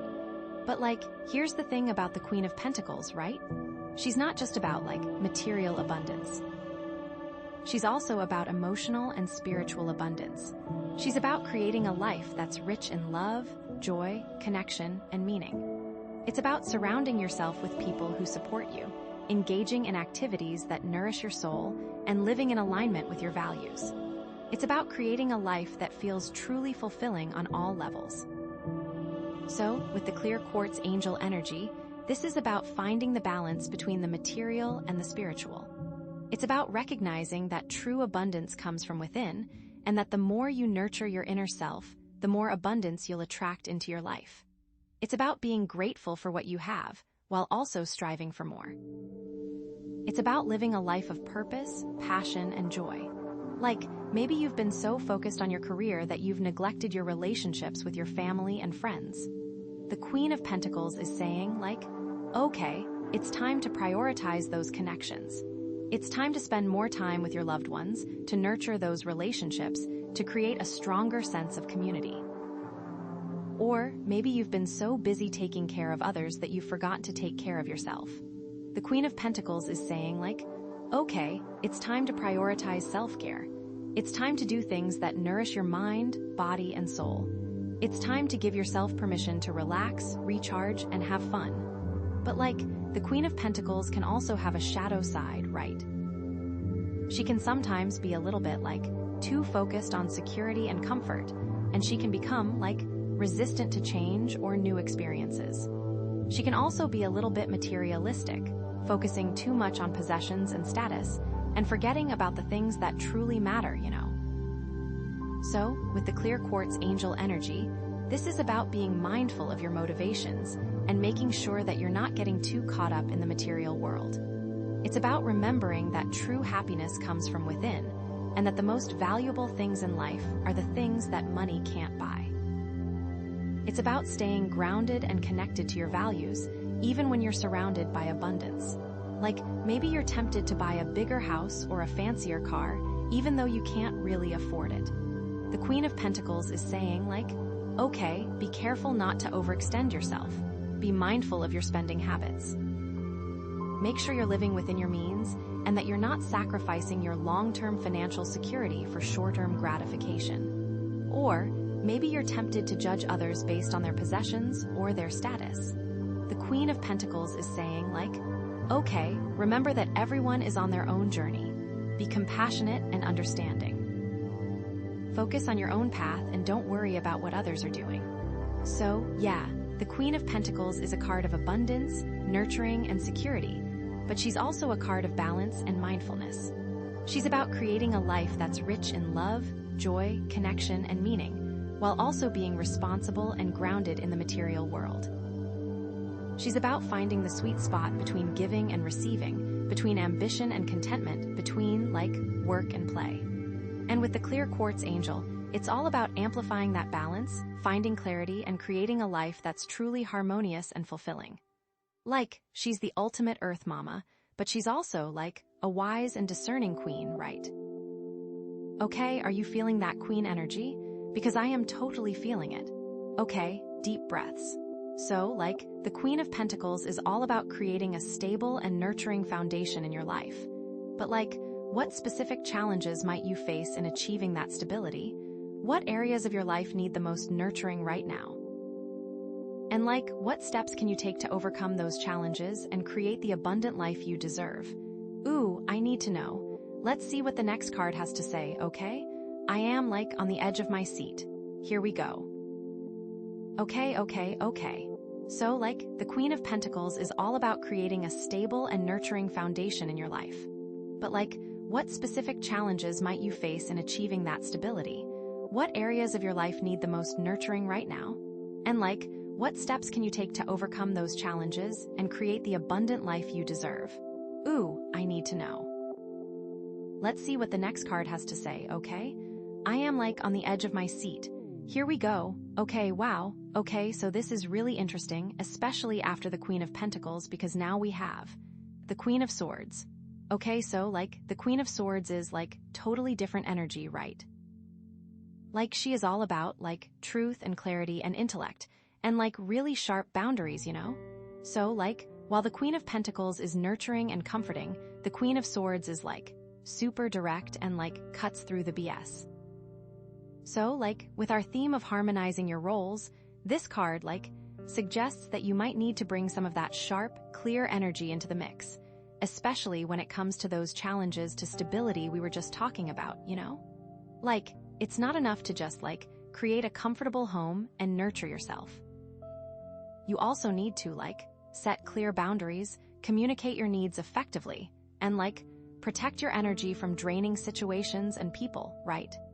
Think of it like this, like, maybe you're trying to balance your career with your family life, and you're constantly feeling pulled in a million different directions, right? The Queen of Pentacles is about, like, creating a supportive home environment and making sure everyone is taken care of.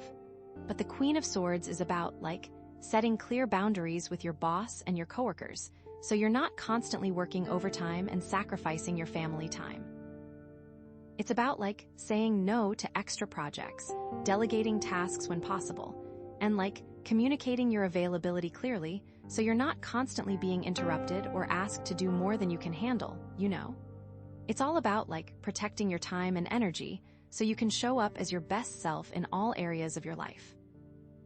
And it totally ties back to the clear quartz angel energy, because it's about finding the balance between, like, nurturing and protecting, between, like, compassion and assertiveness, between, like, being open and being guarded, you know? Like, it's not about being a doormat or a pushover. It's about, like, knowing your worth, setting clear boundaries, and protecting your energy so you can create a life that feels both fulfilling and sustainable. Now, like, connecting this back to the Tower, the Star, the Chariot, the Magician, and the Queen of Pentacles, I'm, like, seeing a really interesting dynamic here, right? The Tower was the shakeup, the destruction of the old structures that weren't serving you, especially in relation to, like, how you were balancing your roles. The Star was the healing and the hope, the rebuilding of your inner foundation, finding that balance, remember. The Chariot was the, like, taking control and moving forward with determination, crushing it. The Magician was the consciously creating the new reality that you want, like, building the car, not just driving it. The Queen of Pentacles was about, like, grounding that energy and creating a stable, nurturing foundation for your new life. And now, the Queen of Swords is about, like, bringing in some sharp clarity and setting clear boundaries, so you can protect your energy and maintain that stability. It's like you went through the storm, you found your center, you took control, you manifested your dreams, you created a beautiful, abundant home, and now you're, like, building a fence around it, so you can protect it from, like, unwanted guests or draining influences, you know? It's like securing your kingdom. So, like, maybe the Tower experience taught you that you were giving too much of yourself to others and not enough to yourself. The Star helped you heal from past experiences of being taken advantage of or not being appreciated. The Chariot gave you the courage to assert your needs and stand up for yourself. The Magician empowered you to manifest your desires and create a life that's aligned with your values. The Queen of Pentacles helped you create a comfortable and nurturing home environment. And now, the Queen of Swords is helping you to set clear boundaries, communicate your needs effectively, and protect your energy, so you can maintain that balance and create a life that feels truly fulfilling and sustainable. It's like, after all that growth, you're finally learning how to say no and mean it, right? But, like, here's the thing about the Queen of Swords, right? She can sometimes come across as, like, a little bit cold or detached, you know? She can be so focused on truth and clarity that she forgets to, like, be compassionate or empathetic. She can also be a little bit critical or judgmental, especially towards herself, you know. So, with the clear quartz angel energy, this is about, like, tempering that sharp energy with some compassion and understanding. It's about remembering that everyone is on their own journey and that everyone is doing the best they can with what they have. It's about, like, setting boundaries with love and kindness, rather than with anger or resentment. It's about, like, being honest and direct, but also being gentle and supportive, you know? It's about finding the balance between, like, truth and compassion, between, like, clarity and empathy, between, like, assertiveness and kindness. Like, maybe you need to have a difficult conversation with a family member or a friend, and you're tempted to just, like, lay down the law and tell them exactly what you think, without considering their feelings. The Queen of Swords is saying, like, okay, it's important to be honest and direct, but also try to be compassionate and understanding. Try to see things from their perspective, and try to communicate your needs in a way that's both clear and kind. Or, maybe you're struggling with self-doubt or insecurity, and you're constantly criticizing yourself and focusing on your flaws. The Queen of Swords is saying, like, okay, it's important to be honest with yourself, but also try to be compassionate and forgiving. Try to focus on your strengths and accomplishments, and try to give yourself the same love and support that you would give to a friend.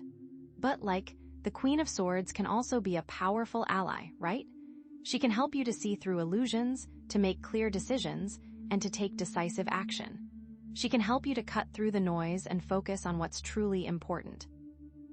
She can help you to stand up for yourself and to protect your energy from draining situations and people.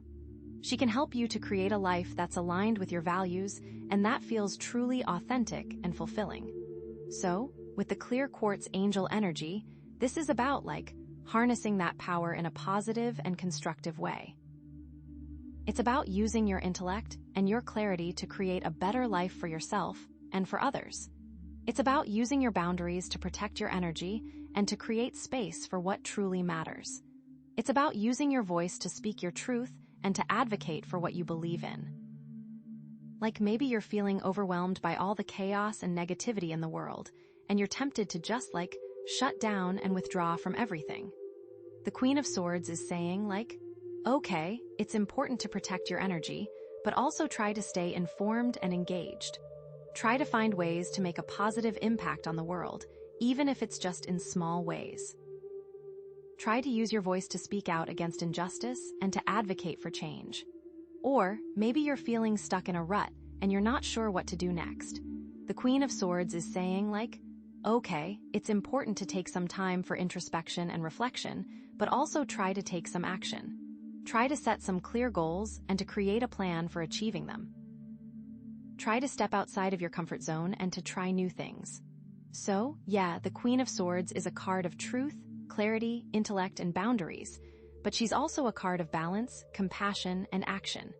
She's about using your power wisely and responsibly to create a life that's both fulfilling and meaningful. She's about finding the sweet spot between being assertive and being kind, between being honest and being empathetic, between being independent and being connected. And with the clear quartz angel, it's all about amplifying that balance, finding clarity, and creating a life that's truly harmonious and aligned with your highest good. She's the ultimate truth seeker, but she's also a wise and compassionate leader, right? Okay, are you feeling that queen energy? Because I am totally feeling it again. Okay, deep breaths. So, the Queen of Swords is all about setting boundaries and speaking your truth. But what specific area of your life is this energy most needed right now? What truths are you being called to speak? And what boundaries do you need to set in order to protect your energy and create a more balanced life? Ooh, I am dying to know. Let's see what the final card has to say, okay? I am practically levitating with anticipation. Here we go. Okay. So the Queen of Swords is all about setting boundaries and speaking your truth. But what specific area of your life is this energy most needed right now? What truths are you being called to speak? And what boundaries do you need to set in order to protect your energy and create a more balanced life? Ooh, I am dying to know.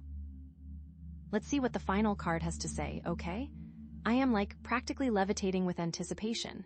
Here we go. Okay, here we go. Okay, wow, this is really interesting actually, especially after all that queen energy we had, and especially after the Queen of Swords, because now we have the Eight of Cups. Oh my gosh, okay.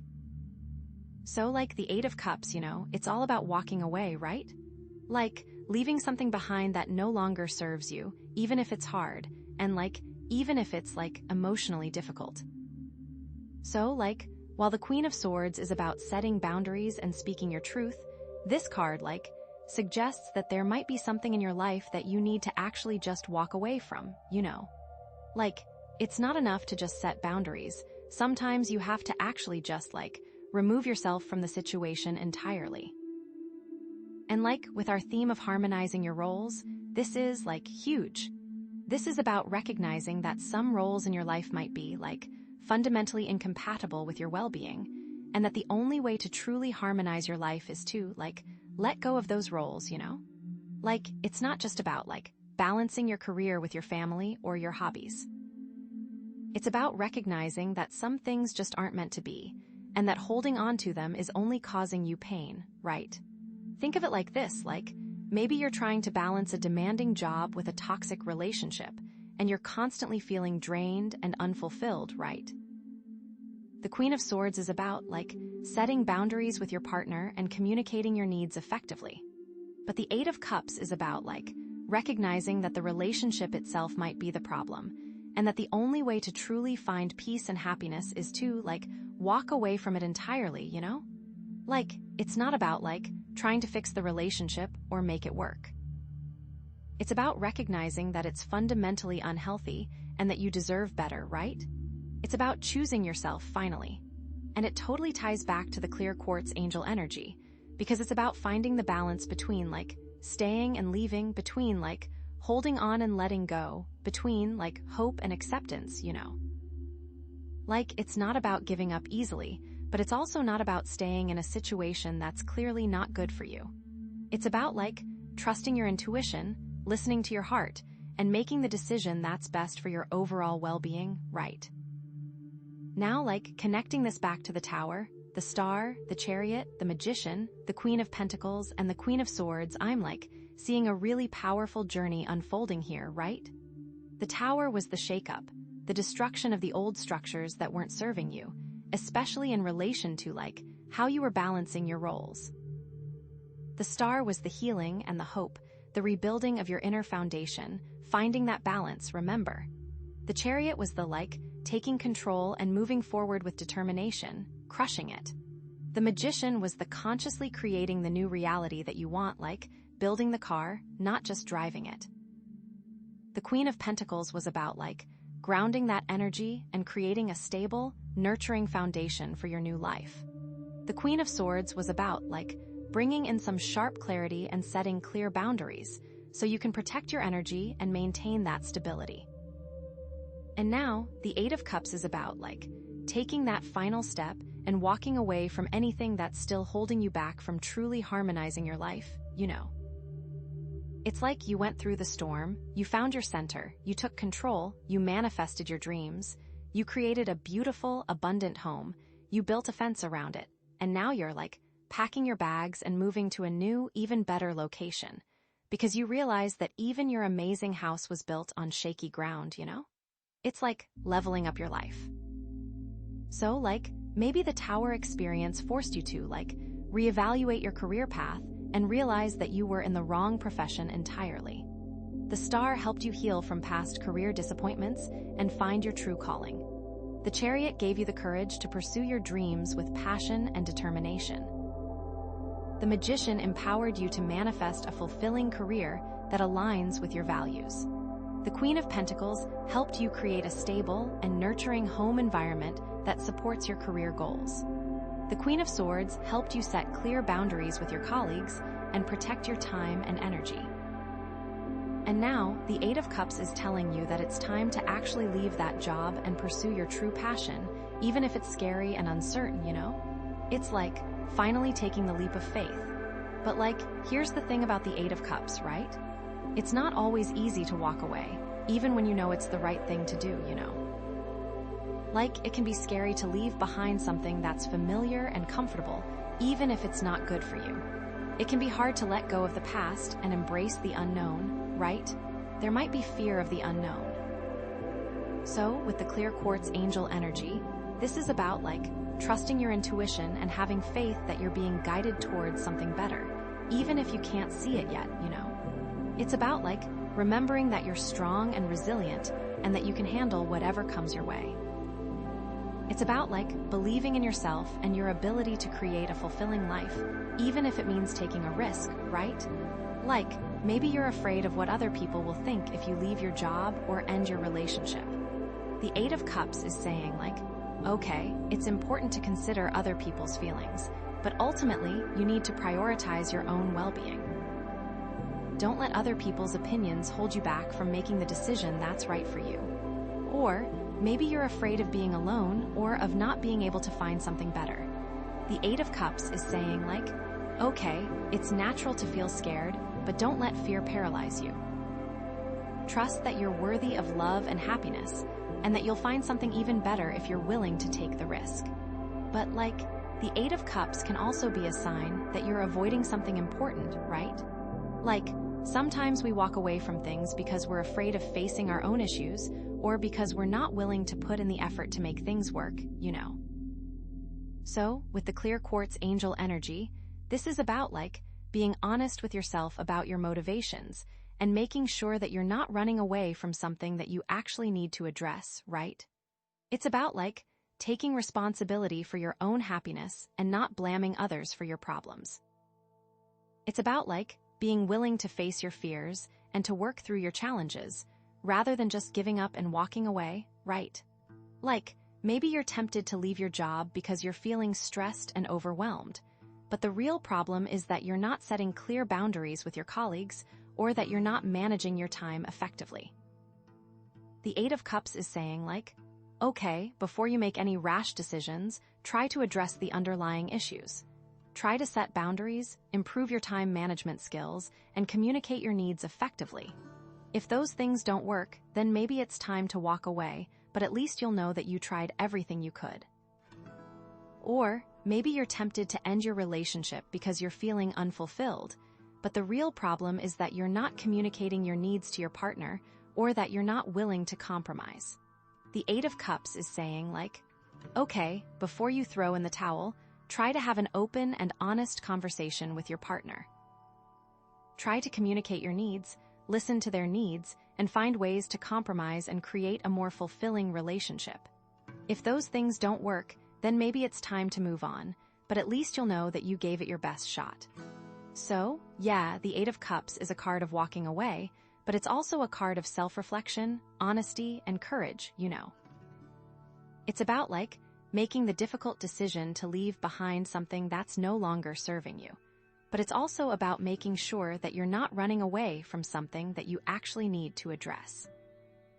It's about, like, trusting your intuition and having faith that you're being guided towards something better.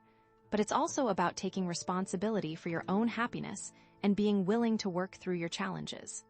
And with the clear quartz angel, it's all about amplifying that balance, finding clarity, and making the decision that's truly aligned with your highest good.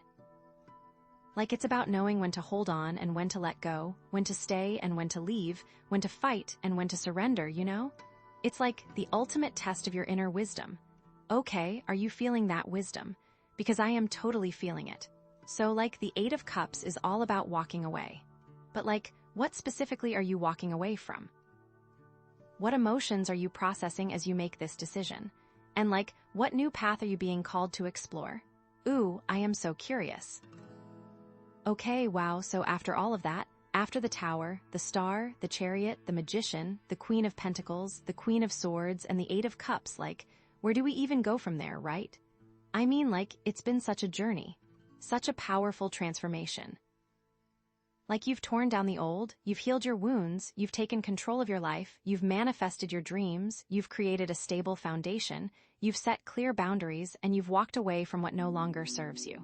Like, what's left? What's next? Well, drum roll, please, because this is gonna be good, you guys. Like, after all of that, the final card is the Fool. Yes, oh my gosh, you guys, this is, like, too perfect. The Fool. Okay, so, like, the Fool, it's all about new beginnings, right? It's about taking a leap of faith and embarking on a new adventure, even when you don't know exactly where you're going, you know? Like, it's about trusting the universe and believing that everything is going to work out for your highest good. It's about embracing the unknown with childlike wonder and enthusiasm. Like, after all that hard work you've done, after all that transformation, the Fool is saying, like, okay, you're ready. You've cleared away the old, you've prepared yourself for the new, now it's time to take that first step and see where it leads you. And, like, with our theme of harmonizing your roles, this is, like, the ultimate act of faith, right? It's about trusting that you can create a life where all your different roles are in harmony, even if you don't know exactly how it's going to happen, you know? Like, it's about believing that you can find a career that fulfills you, relationships that support you, and a lifestyle that nourishes you, all at the same time. It's about trusting that you can create a life that's both fulfilling and balanced, even if it seems impossible right now. Think of it like this, like, you've spent your whole life trying to fit into a certain mold, trying to be the person that everyone else wants you to be, right? You've been juggling all these different roles, trying to please everyone, and you're exhausted and unfulfilled. The Fool is about, like, breaking free from that mold, throwing caution to the wind, and embracing your authentic self, even if it's scary, you know? Like, it's about saying, okay, I'm done trying to be someone else. I'm going to be myself, and I'm going to trust that the universe will support me. And it totally ties back to the clear quartz angel energy, because it's about finding the balance between, like, planning and spontaneity, between, like, control and surrender, between, like, knowing and not knowing, Like, it's not about being reckless or irresponsible, but it's also not about being so rigid and controlling that you miss out on all the amazing opportunities that life has to offer. It's about, like, trusting your intuition, following your heart, and allowing yourself to be guided by the universe, even when you don't know exactly where you're going. Now, like, connecting this back to all the other cards, to the Tower, the Star, the Chariot, the Magician, the Queen of Pentacles, the Queen of Swords, and the Eight of Cups, I'm, like, seeing the full picture now, right? Like, it's all come full circle. The Tower was the shakeup, the destruction of the old structures that weren't serving you, especially in relation to, like, how you were balancing your roles. The Star was the healing and the hope, the rebuilding of your inner foundation, finding that balance, remember. The Chariot was the, like, taking control and moving forward with determination, crushing it. The Magician was the consciously creating the new reality that you want, like, building the car, not just driving it. The Queen of Pentacles was about, like, grounding that energy and creating a stable, nurturing foundation for your new life. The Queen of Swords was about, like, bringing in some sharp clarity and setting clear boundaries so you can protect your energy and maintain that stability. The Eight of Cups was about, like, taking that final step and walking away from anything that's still holding you back from truly harmonizing your life.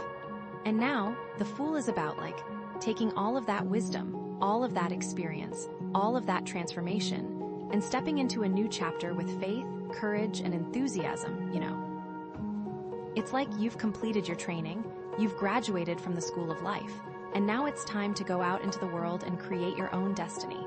So, like, maybe the Tower experience forced you to, like, reevaluate your life and realize that you were living a lie. The Star helped you heal from past traumas and find your true self. The Chariot gave you the courage to pursue your dreams with passion and conviction. The Magician empowered you to manifest a life that's aligned with your values and your purpose. The Queen of Pentacles helped you create a stable and nurturing home environment that supports your growth and your well-being. The Queen of Swords helped you set clear boundaries with others and protect your energy from draining influences.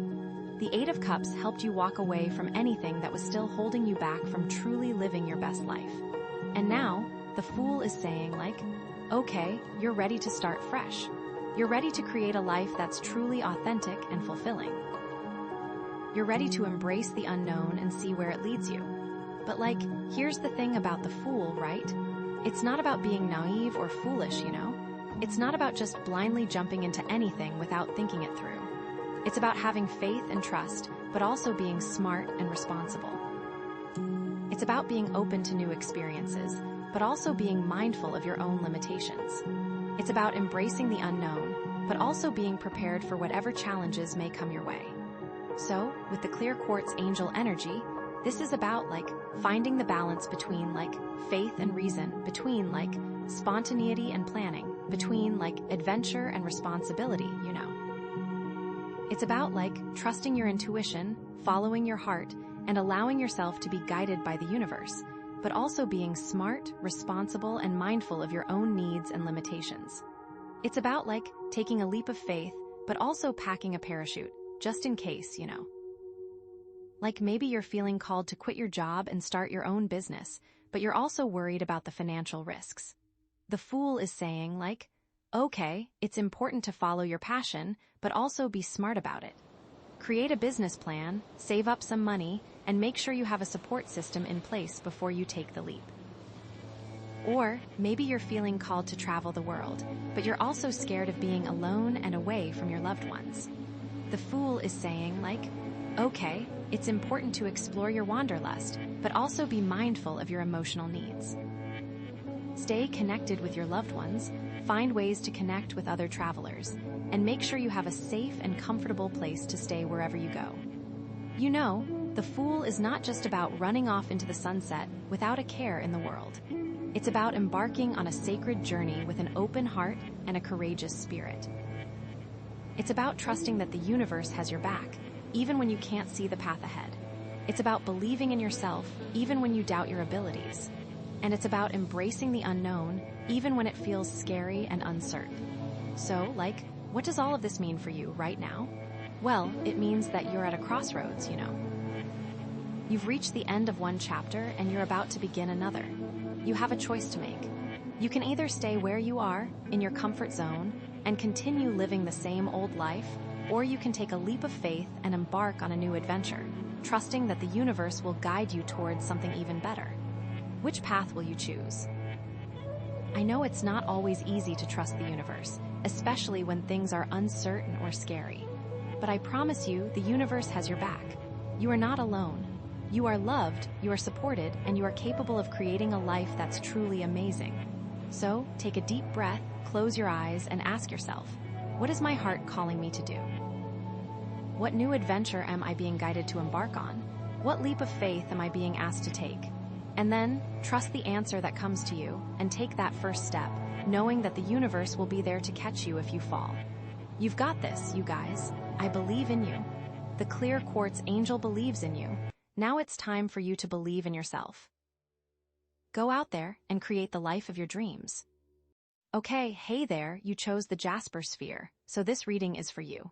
Jasper is all about centering and grounding, which honestly, looking at these cards, you might really need right now. The overall theme we're exploring is embodying your truth, so this is about really stepping into who you are meant to be, like your most authentic self. Let's dive in and see what these cards have to say about that journey. All right, so the first card we have is the Ace of Swords. Aces are always about new beginnings, new opportunities, but swords, they're all about the mind, about clarity, about truth, but sometimes harsh truths. So, the Ace of Swords, to me, speaks of a new level of mental clarity that's coming in for you, a breakthrough in understanding. It's like a light bulb is about to go off, you know? Maybe you've been feeling confused or uncertain about something, like just mired in the details, and this Ace of Swords is saying that the confusion is about to lift. You're going to see things in a new, much clearer light. But it's not just about understanding, it's about cutting through illusions, too. Swords are sharp, right? They can slice through anything. So this Ace of Swords is also about cutting away anything that's not true for you anymore, any beliefs or thought patterns that are holding you back from embodying your truth, you know. Maybe you've been telling yourself a story about yourself or about a situation in your life that's just not accurate. Maybe it's something you learned from your family or from society or, just something you've always believed to be true.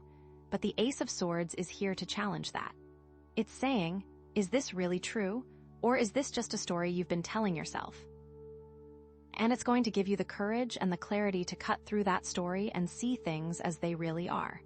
And it's not always easy, right? Facing the truth can be painful. Sometimes it's easier to just stick with the comfortable lie, the familiar story, even if it's not serving you.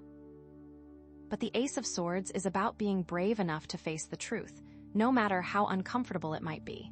Because on the other side of that discomfort is freedom, is authenticity, is really embodying who you're meant to be. This could be anything, really. Like, maybe you've been in a relationship that's not good for you, but you've been afraid to leave because you don't want to be alone. The Ace of Swords could be the clarity you need to see that staying in that relationship is actually hurting you more than being alone ever could.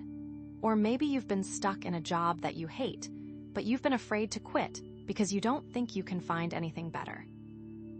The Ace of Swords could be the courage you need to finally say, enough is enough, and go after what you really want. It's also about decisive action, you know? It's not just about thinking about the truth, it's about acting on it. Once you have that clarity, once you see things as they really are, you need to be willing to take action, to make changes in your life that reflect that truth. That might mean having a difficult conversation with someone, or making a big career change, or moving to a new city, or, just setting some boundaries with people in your life. Whatever it is, the Ace of Swords is urging you to take action, to step into your power and create a life that's aligned with your truth. And because it's an ace, it's like the purest form of that energy. It's potential, it's a seed of something new. So this isn't just about a single moment of clarity, it's about a whole new way of thinking, a whole new way of seeing the world. It's about developing a mindset of truth and authenticity that will guide you in all areas of your life. It's like you're sharpening your mind, honing your discernment, so you can always see through the BS and stay true to yourself. This might also mean learning to trust your own intuition more. Swords are about logic and reason, but they're also about intuition, about knowing what's true deep down inside. The Ace of Swords is inviting you to connect with that inner knowing, to trust your gut instincts, even when they don't make sense logically. Because sometimes the truth is something you feel, rather than something you think. And really listen to that inner voice, that inner compass, because it will always guide you in the right direction.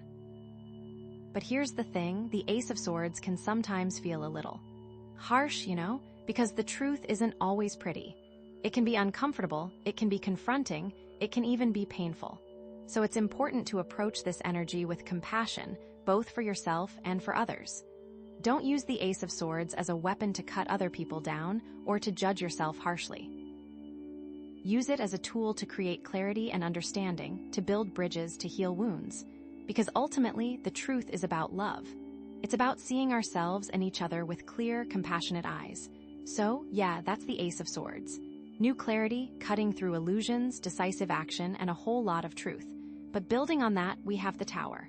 Oh boy, the Tower. This is where things get really interesting. The Tower is like the ultimate card of upheaval and change, right? It's a card that nobody really wants to see in their reading because it usually means that something big is about to happen, something unexpected, something that's going to shake you to your core.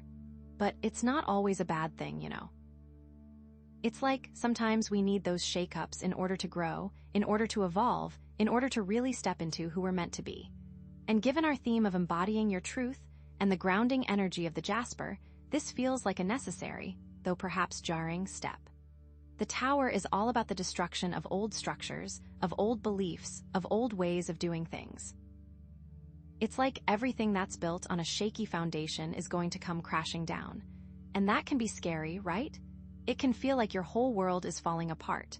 But the thing is, those shaky foundations weren't serving you anyway. They were holding you back from building something stronger, something more authentic, something that's really aligned with your truth. This could be anything like a job that you've been clinging to for years, even though you know it's not the right fit for you, or a relationship that's based on lies or manipulation, or a belief system that's been passed down to you, but that doesn't really resonate with your soul. The Tower is going to come in and shatter all of that, whether you're ready for it or not. And the thing about the Tower is, it's usually sudden, It's not something that you see coming. It's like a bolt of lightning out of the blue. One minute you're going along, thinking everything is fine, and the next minute, bam, everything is turned upside down. But even though it's sudden, it's not random. It's happening for a reason. It's happening because you're ready to move on, to let go of the past and step into a new future. The Tower is also about unexpected revelations, It's like, when the dust settles after the destruction, you're going to see things in a whole new light. You're going to realize that everything you thought you knew was wrong. And that can be a painful realization, but it's also incredibly liberating. It's like you're finally free from the illusions that have been holding you back, and you can start building your life on a foundation of truth. This might mean uncovering some hidden truths about yourself or about the people in your life. It might mean realizing that you've been living a lie or that you've been surrounded by people who aren't really supportive of you. It might mean facing some uncomfortable truths about your past or about your own behavior. But whatever it is, the Tower is going to bring it to light. And while it might be painful at first, it's going to ultimately set you free. It's important to remember that the Tower isn't just about destruction, it's also about rebirth, It's like, after the old structures have been torn down, you have the opportunity to build something new, something better, something that's really aligned with your soul. So don't be afraid of the chaos, don't be afraid of the change. Embrace it and trust that it's leading you to something amazing. And that Jasper sphere, that centering energy, is going to be so important during this time. Because the Tower can be really destabilizing, It can feel like you're losing your grip on reality.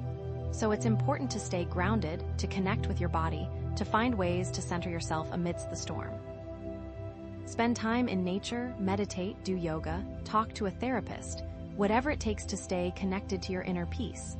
It's also important to be patient with yourself, The tower is a process, it's not an event. It takes time to rebuild after the destruction, so don't expect to have all the answers right away.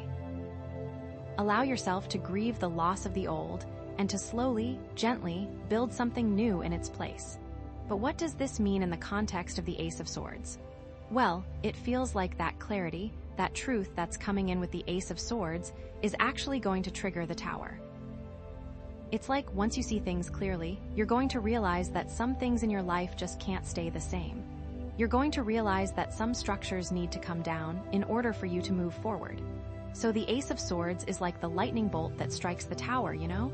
It's the catalyst for the change. And that leads us to the Ten of Swords. Ouch. Okay, so this is intense.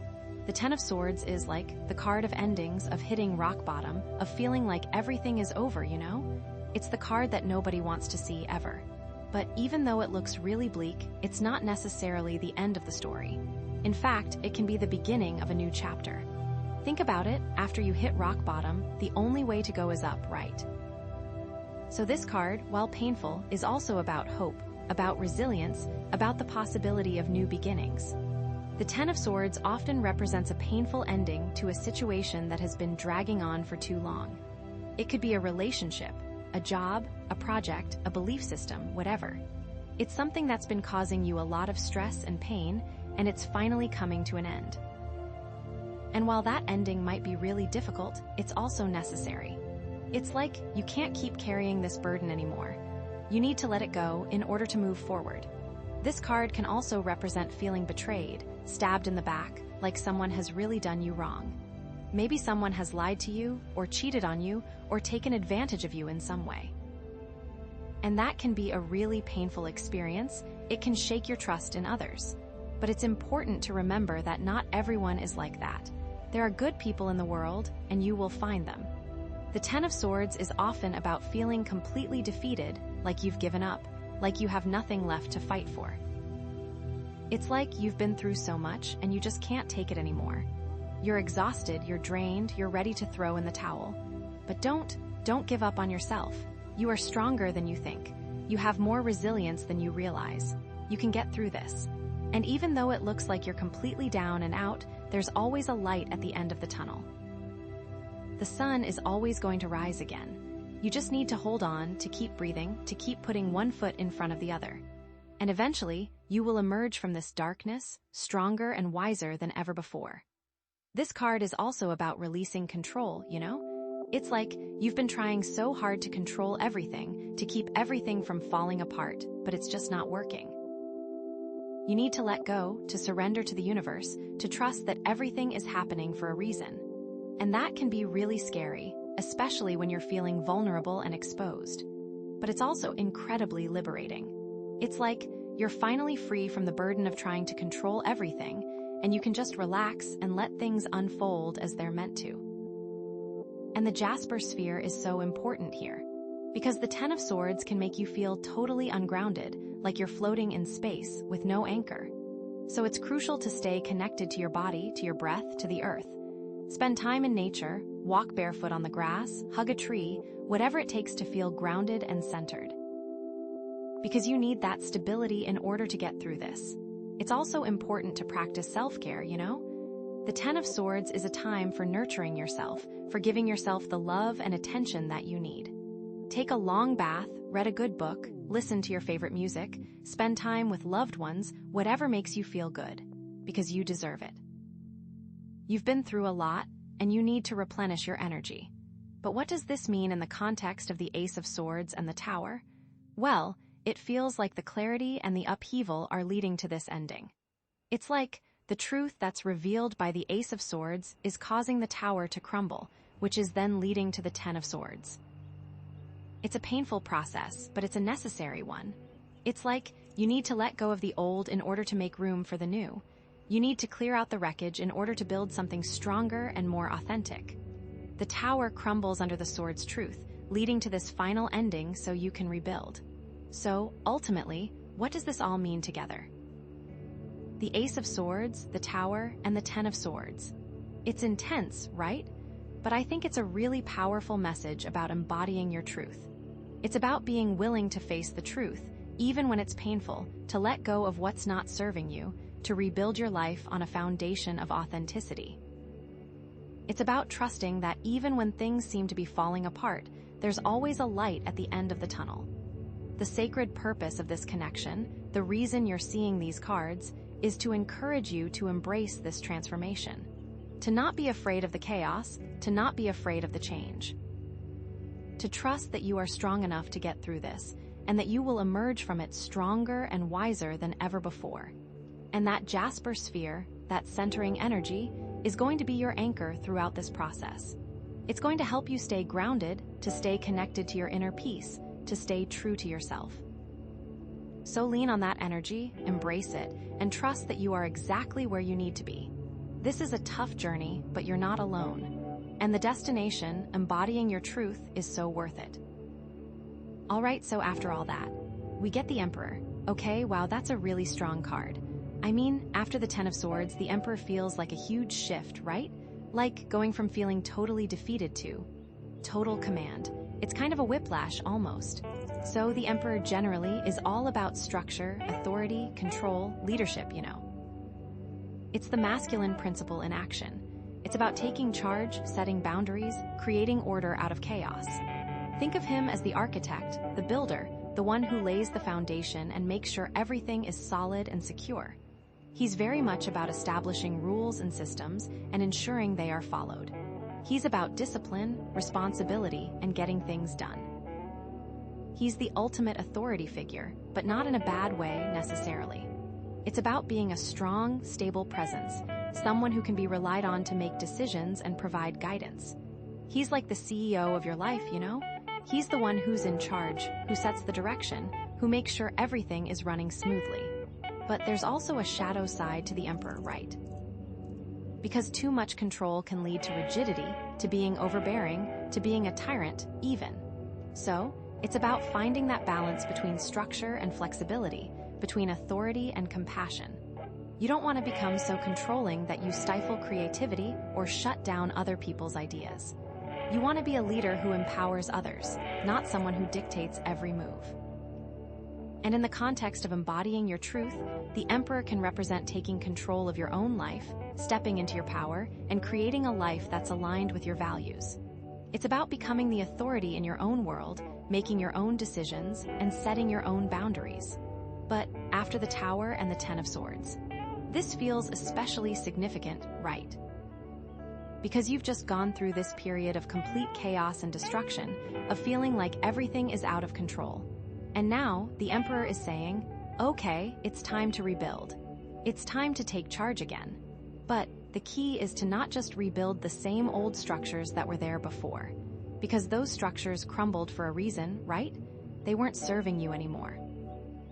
So this is an opportunity to build something new, something stronger, something more authentic. Think about it. The Ace of Swords gave you clarity, the Tower tore down the old, the Ten of Swords was the painful ending. Now, the Emperor is about building something new from the ashes. It's like, you've cleared the land, now it's time to lay the foundation. But how do you do that in a healthy way? How do you take control without becoming rigid or oppressive? How do you create structure without stifling your own growth or the growth of others? Well, first of all, I think it's important to remember what you learned from the Tower and the Ten of Swords. You learned that clinging to control doesn't work, right? You learned that sometimes you have to let go, to surrender, to trust that things will work out, even when you can't see how. So, as you step into this Emperor energy, don't try to control everything. Don't try to micromanage every detail. Instead, focus on setting clear intentions, establishing strong values, and creating a supportive environment where you and others can thrive. Think of it like this: you're not building a prison, you're building a home. You want to create a space that's safe, secure, and comfortable, but also open, inviting, and inspiring. You want to create a space where everyone feels empowered to be themselves, to express their creativity, and to contribute their unique gifts. And that means being willing to delegate, to trust others to take responsibility, and to let go of the need to be in control all the time. It means creating systems that are flexible and adaptable, that can evolve and change as needed. It means being open to new ideas, to different perspectives, and to constructive criticism. The Jasper sphere is still so important here, too. Because after going through such a tumultuous period, it's easy to feel ungrounded and unstable. The Emperor can actually help with that, because it's about creating a sense of order and stability. But you need to make sure you're building that order from a place of centeredness, not from a place of fear or anxiety. So, continue to connect with your body, with your breath, with the earth. Spend time in nature, meditate, do yoga, whatever it takes to stay grounded and centered. Because the more grounded you are, the more effectively you can wield this Emperor energy. Another thing to consider is what kind of leader you want to be. Do you want to be a dictator, someone who rules with an iron fist? Or do you want to be a benevolent leader, someone who inspires and empowers others? The Emperor, at his best, is a benevolent leader. He's someone who uses his power and authority to create a better world for everyone. He's someone who is fair, just, and compassionate. He's someone who listens to the needs of his people and works to meet those needs. So, as you step into this Emperor energy, ask yourself, what kind of leader do I want to be? How can I use my power and authority to make a positive impact on the world? How can I create a life that's not just good for me, but good for everyone around me? This might mean taking on a leadership role in your community or in your workplace. It might mean starting your own business or creating your own organization. It might mean simply stepping up and taking more responsibility in your personal life. Whatever it is, the Emperor is calling you to step into your power and make a difference. But it's also calling you to do it in a way that's aligned with your values, with your truth, and with your highest good. And remember, embodying your truth is not just about being strong and powerful. It's also about being vulnerable, being authentic, and being compassionate. It's about embracing all aspects of yourself, the good and the bad, the light and the dark. So, as you step into this Emperor energy, don't be afraid to show your vulnerability. Don't be afraid to ask for help. Don't be afraid to admit when you're wrong, because those are the qualities that make you a truly great leader. Think about the Ace of Swords again. That clarity, that truth, is still guiding you. The Emperor isn't about ignoring your intuition or your emotions. It's about integrating them into your decision-making process. It's about leading with both your head and your heart. Maybe this means setting stricter boundaries with people who have been draining your energy. Maybe it means taking a more assertive role in your relationships. Maybe it means finally pursuing a dream that you've been putting off for too long. The Emperor is giving you the strength and the courage to do what needs to be done. But it's also reminding you to do it with integrity, with compassion, and with a clear vision of what you want to create. And remember that this is a journey, not a destination. You're not going to become the Emperor overnight. It takes time, it takes practice, and it takes a willingness to learn and grow. So be patient with yourself, be kind to yourself, and trust that you're on the right path. You've been through a lot, but you've also learned a lot. And now you're ready to take the next step, to step into your power, and to create a life that's truly aligned with your truth. So what comes next? Where does the Emperor lead you after all this? I have no idea, but I'm excited to see what the cards reveal. There's still so much to uncover in this reading. I feel that it may have something to do with those closest to you. Okay, so after the Emperor, we have the Chariot. Wow, okay, that's really interesting, especially after all that intense energy we just went through, right? The Chariot. It feels like things are about to, really get moving. Okay, so the Chariot in general is all about willpower, focus, determination, overcoming obstacles, It's about taking control of your life and moving forward with confidence and purpose. The Chariot is like the ultimate card of victory, of triumph, of achieving your goals, no matter what. It's about harnessing your inner strength and driving towards your destination with unwavering focus. Think of a chariot racer, right? They have to be completely focused, completely disciplined, completely in control of their vehicle and their horses in order to win the race. And that's what the Chariot is all about. It's about mastering your own inner drives, your own emotions, your own impulses, and directing them towards a specific goal. It's about being in the driver's seat of your own life and not letting anything or anyone hold you back. It's also about overcoming obstacles, The road to success is never easy. There are always going to be challenges, setbacks, and unexpected detours along the way. But the Chariot is saying that you have the strength and the resilience to overcome any obstacle that comes your way. You just need to stay focused on your goal, believe in yourself, and keep moving forward, one step at a time. The Chariot also represents willpower, discipline, and self-control. It's about making conscious choices, setting boundaries, and sticking to your commitments. It's about resisting temptations, overcoming distractions, and staying true to your values. This isn't always easy, of course.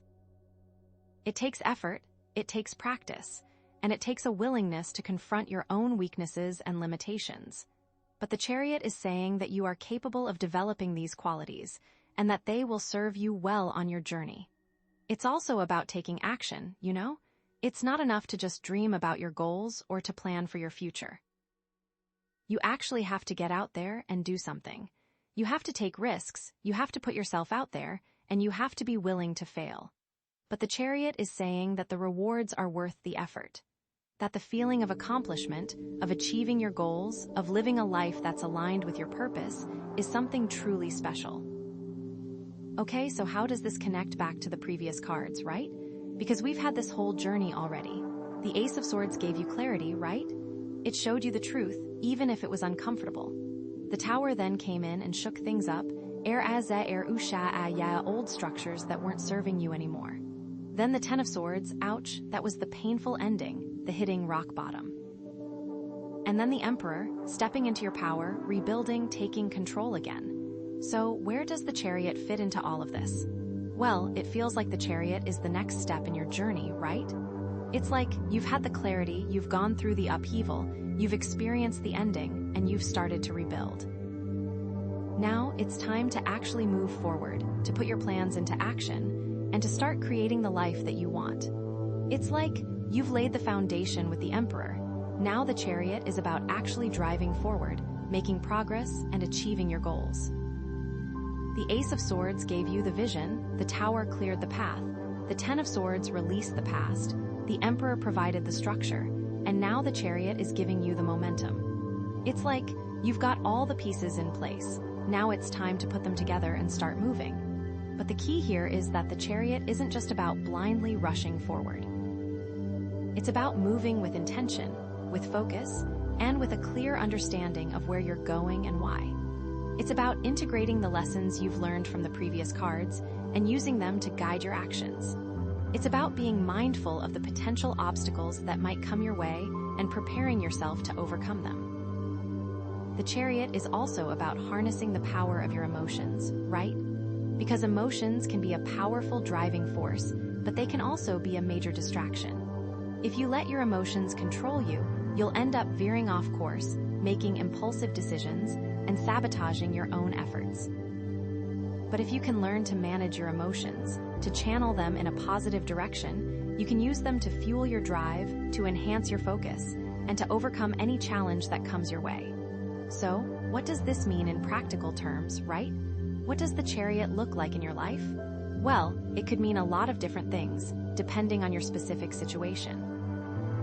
In terms of your career, the Chariot could represent taking on a new project, pursuing a promotion, starting your own business, or making a major career change. It's about taking the reins and driving your career in the direction you want it to go. It's about setting ambitious goals, developing a strategic plan, and taking consistent action to achieve those goals. It's also about overcoming any obstacles that might be holding you back, such as fear of failure, lack of confidence, or limiting beliefs. The Chariot is saying that you have the potential to achieve great things in your career, as long as you're willing to put in the effort and stay focused on your goals. In terms of your relationships, the Chariot could represent taking the lead in a relationship, setting clear boundaries, communicating your needs effectively, or working towards a shared goal with your partner. It's about being assertive, but also compassionate, and about creating a relationship that's based on mutual respect, trust, and understanding. It could also mean ending a relationship that's no longer serving you, if that's what's necessary for your own growth and well-being. The Chariot is saying that you have the power to create healthy, fulfilling relationships in your life, as long as you're willing to take responsibility for your own actions and to communicate openly and honestly with others.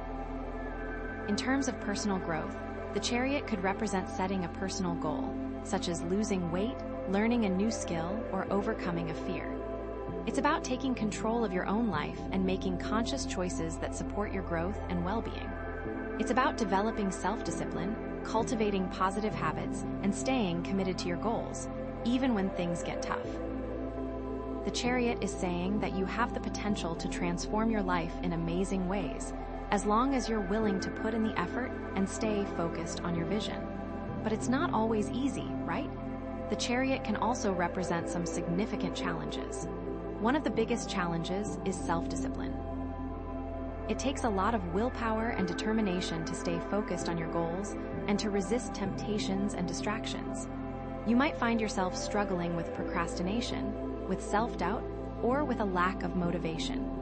The key is to be patient with yourself, to celebrate your progress, and to keep reminding yourself of why you're doing this in the first place. Another challenge is overcoming fear. It's natural to feel afraid when you're stepping outside of your comfort zone, when you're taking risks, or when you're pursuing a goal that seems impossible. But the Chariot is saying that fear is just an illusion, that it's something you can overcome with courage and determination. You can start by identifying your fears, then challenging them, and then taking small steps to move past them. With each step you take, your confidence will grow and your fear will diminish. The Chariot is also about taking action, right? It's not enough to just dream about your goals, you actually have to get out there and do something. And that can be scary, especially if you're afraid of failure or if you're not sure where to start. But the Chariot is saying that the only way to achieve your goals is to take action, to experiment, to learn from your mistakes, and to keep moving forward. Don't be afraid to ask for help, to seek guidance from others, or to delegate tasks when necessary. The key is to keep moving, to keep learning, and to keep growing.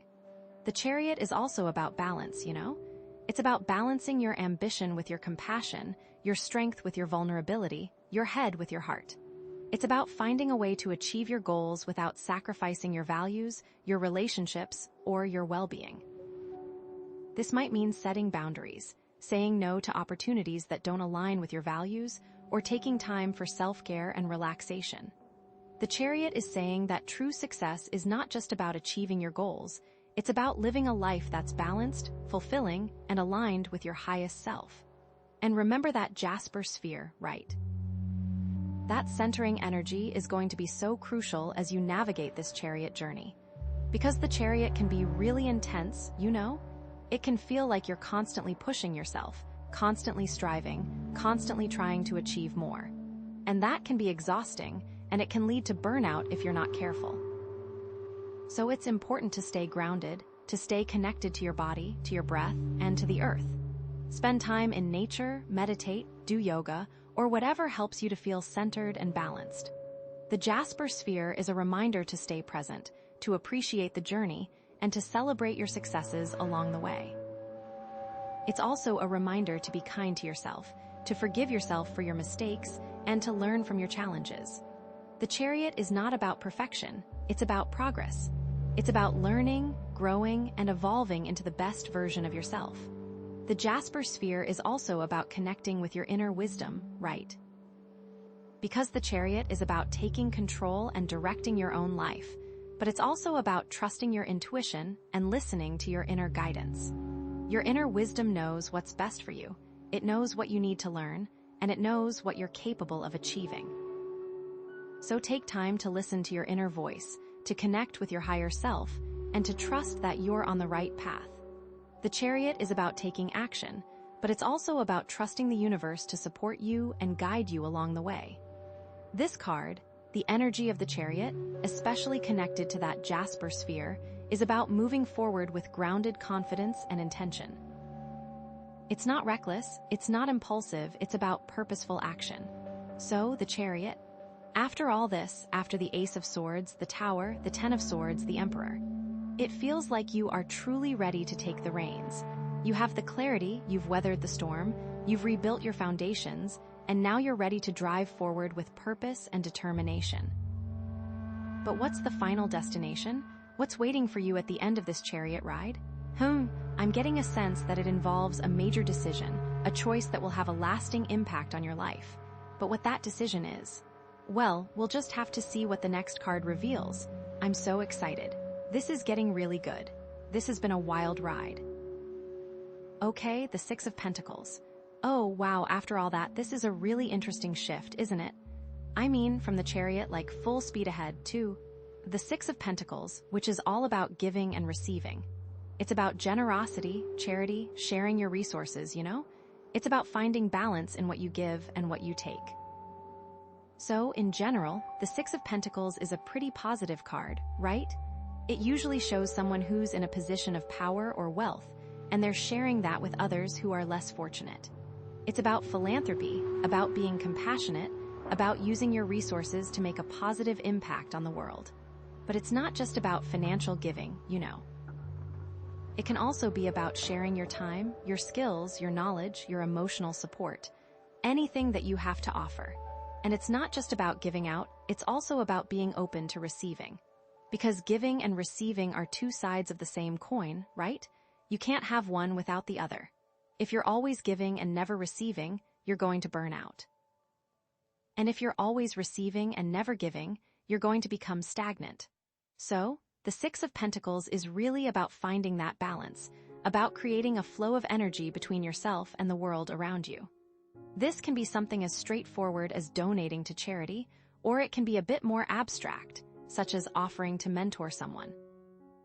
But how does this fit into everything we've seen so far? We had the Ace of Swords, remember, bringing that clarity, cutting through illusions. Then the Tower, like total demolition, shaking everything up. Then the Ten of Swords, the painful ending, hitting rock bottom. Then the Emperor, building back up, taking control, establishing structure. And then the Chariot, moving forward with purpose and determination. So, after all that, what does it mean to be generous? What does it mean to give and receive?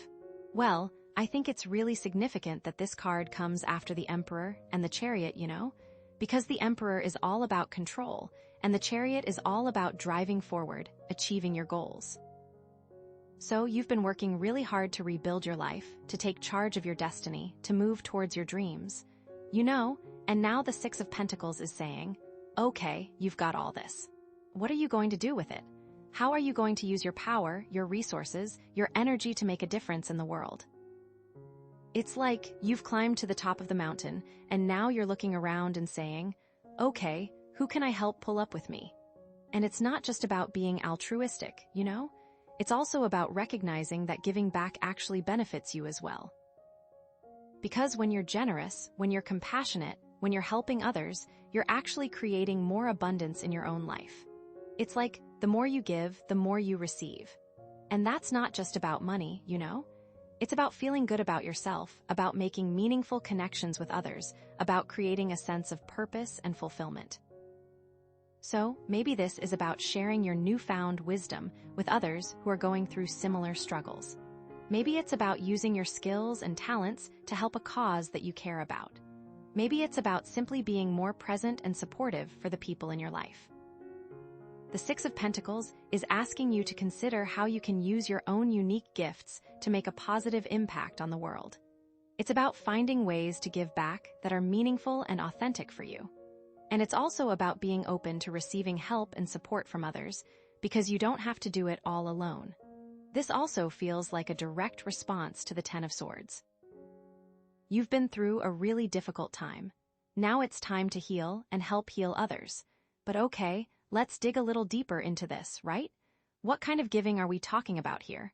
Because the Six of Pentacles can manifest in so many different ways. I think it's important to consider what kind of resources you have to share. Are we talking about financial resources? Maybe this is about donating to a charity that resonates with you, or investing in a cause that you believe in. Maybe it's about offering financial assistance to someone in your life who's struggling. But it's not just about writing a check, you know? It's about being thoughtful and intentional about where your money is going and making sure it's actually making a difference. Are we talking about emotional resources? Maybe this is about being a listening ear for a friend who's going through a tough time, or offering support and encouragement to someone who's pursuing their dreams. Maybe it's about being more compassionate and understanding towards yourself and others. But it's not just about saying the right things, you know. It's about truly being present and empathetic and offering genuine support from the heart. Are we talking about spiritual resources? Maybe this is about sharing your wisdom and insights with others, or helping them to connect with their own spirituality. Maybe it's about using your spiritual practices to create more peace, love, and harmony in the world. But it's not just about preaching or proselytizing, you know? It's about living your truth authentically and inspiring others to do the same. Or maybe this is about something completely different. Maybe it's about time. Volunteering, dedicating your energy to something. What do you have to give right now? Is it something you want to give? This card asks you to think of where you are abundant and how you can share that abundance with others after you've been through what the earlier cards talked about. Think about what it means to give after loss. But okay, here's another thing to think about, right? Because the Six of Pentacles isn't always about perfect balance. Sometimes it can point to an imbalance in giving and receiving. Sometimes it can indicate that you're giving too much and not receiving enough. Maybe you're constantly putting other people's needs before your own, and you're neglecting your own well-being. Maybe you're always the one who's offering support, but you never ask for help yourself. Or maybe you're in a relationship where you're constantly giving and giving, and the other person is just taking and taking. Or, on the flip side, maybe you're the one who's always receiving, and you're not giving back enough.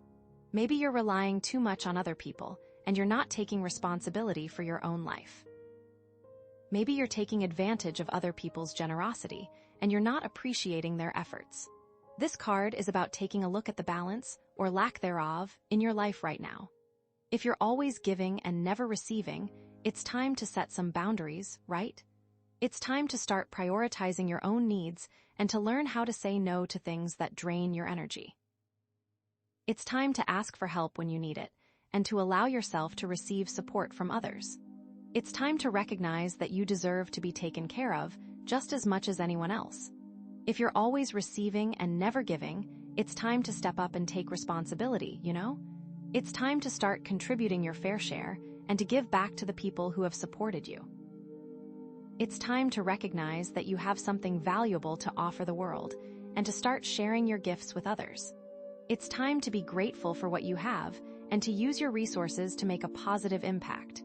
You can think of it as you're not truly giving unless it comes from a place of abundance, not from a place of need. The Ten of Swords may have depleted some of your resources, so this is a call to carefully examine what you have to give right now so you don't fall back into old patterns. Okay, so how does this all connect back to the Jasper sphere, right? Because that centering energy is still so important here. Because the Six of Pentacles can bring up a lot of emotions, you know. It can make you feel grateful, compassionate, generous. But it can also make you feel guilty, resentful, or overwhelmed. So, it's important to stay grounded and centered as you navigate these emotions and to connect with your inner wisdom. Take some time to meditate, to reflect on your values, and to listen to your intuition. Trust that you know what's best for you and that you're capable of finding balance in your life. The Jasper sphere is a reminder that you are strong, capable, and worthy of abundance in all areas of your life. And as you embody your truth, you're going to naturally attract more opportunities to give and receive, to share your gifts with the world, and to make a positive impact on others. What are you doing right now in your life? What are your relationships like? What do you think this card is showing you? This is just one piece of the puzzle, and there's still one more card to come. What's it going to be? I have no idea, but I cannot wait to see. Okay, so after the Six of Pentacles we get the Magician. Whoa, okay, that's huge, you know? I mean, the Magician is like one of the most powerful cards in the deck. It's all about manifestation, about taking action, about using your skills and talents to create the life you want, you know? It's about tapping into your potential and making your dreams a reality. So in general, the Magician is like the ultimate manifester, right? He's got all the tools he needs right there in front of him: the wand, the sword, the cup, the pentacle representing all the different elements, all the different aspects of life. He knows how to use them. He knows how to combine them. He knows how to create something amazing out of nothing. He's confident, he's skilled, he's resourceful. He's not afraid to take risks, he's not afraid to put himself out there, he's not afraid to go after what he wants. He's like the embodiment of anything is possible, you know? He's like, I can do this, I can create this, I can manifest this. And he does, but it's not just about wishing and hopping, you know. The magician is also about taking action.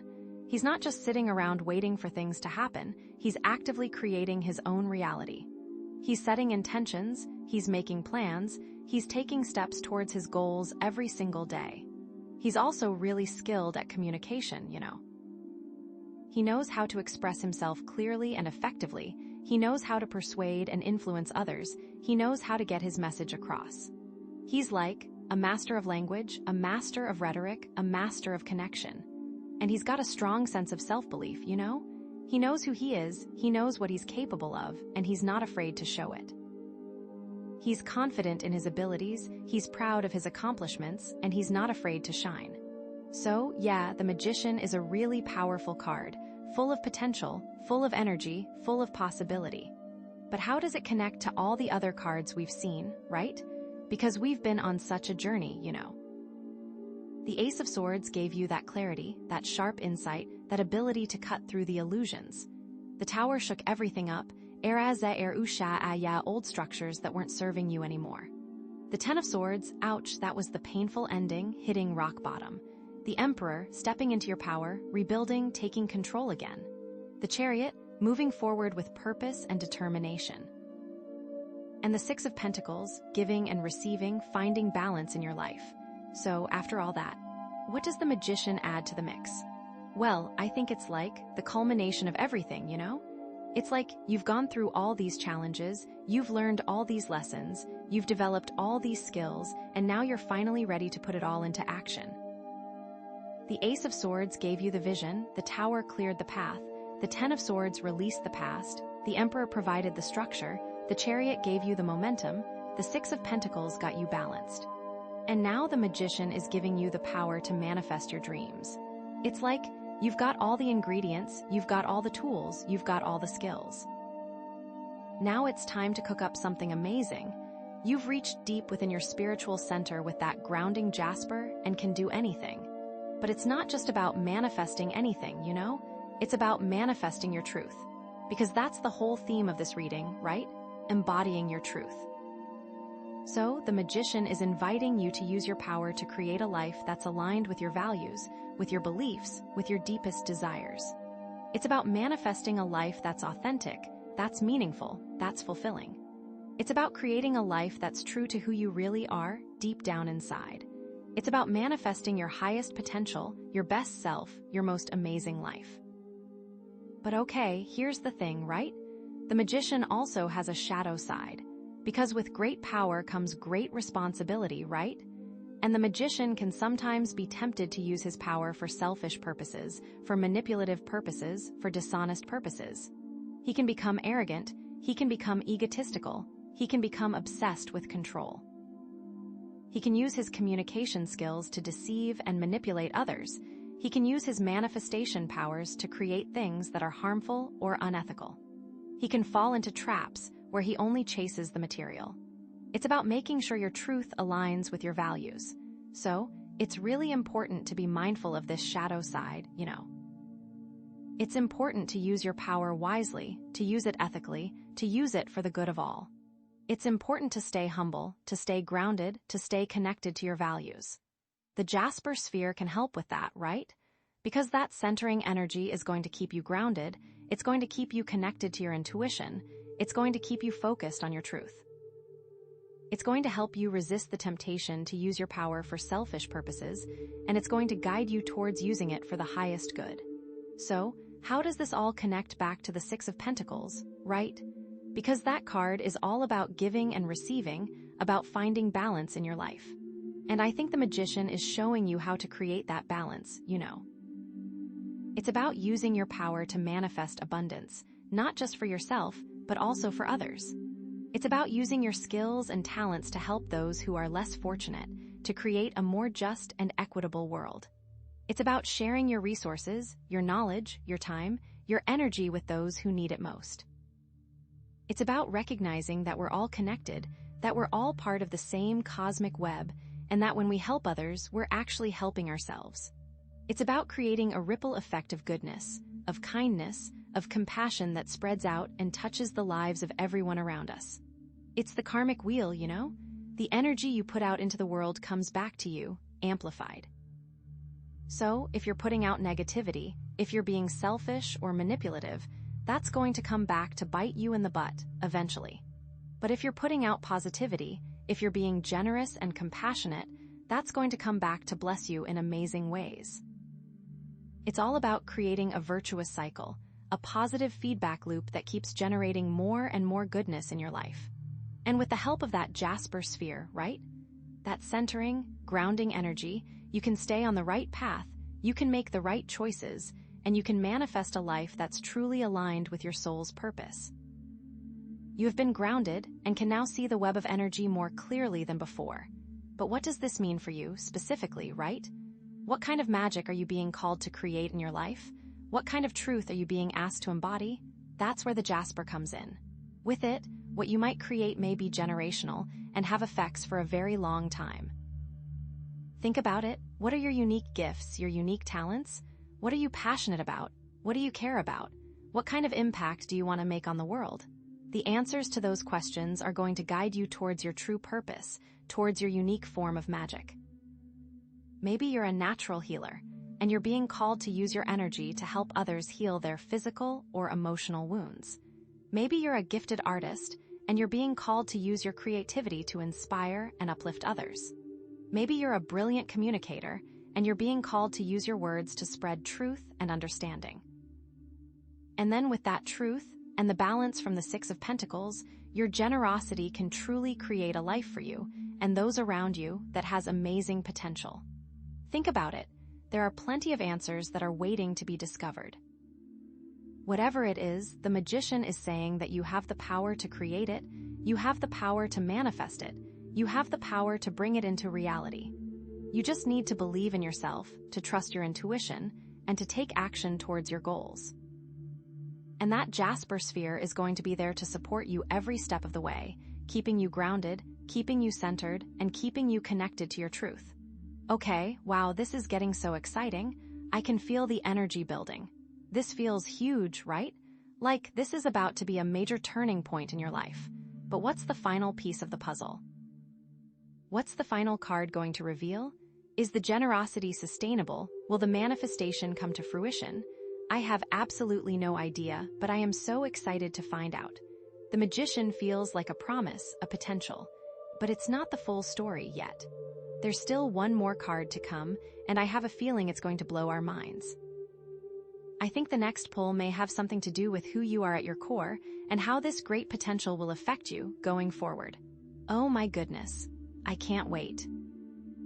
Okay, so after all of that, after the Ace of Swords bringing that truth, the Tower shaking everything up, 10 of Swords, that painful ending, the Emperor building back, the Chariot moving forward, the Six of Pentacles balancing it out, the Magician creating it, we finally get the Eight of Cups. Okay, the Eight of Cups. So, in general, the Eight of Cups is about walking away, about leaving something behind, about searching for something deeper, you know? It's about realizing that something isn't fulfilling you anymore and having the courage to leave it behind, even if it's difficult. It's about turning your back on the familiar and venturing into the unknown in search of something more meaningful, something more aligned with your soul. It's about recognizing that the cups, which represent emotions and relationships, aren't giving you what you need anymore. The cups represent the emotional, so this may have something to do with a relationship. It's not necessarily a negative card, you know? It's not always about loss or sadness. It can also be about growth, about evolution, about recognizing your own worth and prioritizing your own happiness. It's about trusting your intuition and following your heart, even when it leads you down an unfamiliar path. And this seems to be the emotional culmination of everything we've gone through in this reading. But how does it connect to everything else we've seen, right? Because we've had such a journey. It's a completion, in a way. We're at the end. It's like the Ace of Swords gave you the clarity to see what wasn't working. The Tower erusha ya those old structures. The Ten of Swords brought that painful ending. The Emperor helped you rebuild. The Chariot helped you move forward. The Six of Pentacles helped you find balance. The Magician helped you create your reality. And now the Eight of Cups is saying, okay, you've done all this work, you've come so far. But is this it? Is this really what you want? Is this truly fulfilling you? Or is there something more out there, something deeper, something more aligned with your soul's purpose? It feels like you have created something amazing, but now it's time to evaluate it and see how it feels. You've built this new foundation with the Emperor, right? You've taken control of your life, you've created structure and stability. But now the Eight of Cups is asking you to look at that structure and say, is this structure serving me? Is this structure helping me to embody my truth, or is it holding me back in some way? You have worked to find balance from the Six of Pentacles. And now, how does that generosity feel? The balance must be correct for your own internal sense of self, not just for the external appearances. Maybe it's a job, right? Maybe you've worked really hard to build a successful career, but deep down, you know it's not really your passion. Maybe you're feeling unfulfilled, uninspired, like you're just going through the motions. The Eight of Cups could be a sign that it's time to walk away from that job and pursue something that truly lights you up. Or maybe it's a relationship, right? Maybe you've been in a relationship for a long time, but you're starting to realize that it's not really working for you anymore. Maybe you're feeling disconnected, unsupported, like you're not really growing together. The Eight of Cups could be a sign that it's time to walk away from that relationship and create space for something healthier and more fulfilling. Or maybe it's a belief system, right? Maybe you've been holding onto certain beliefs for a long time, but you're starting to question them. Maybe you're realizing that they're not really serving you anymore, that they're holding you back from seeing the world in a new way. The Eight of Cups could be a sign that it's time to walk away from those beliefs and open yourself up to new perspectives. But it's important to remember that walking away isn't always easy, right? It can be scary to leave behind the familiar, even if it's not fulfilling you.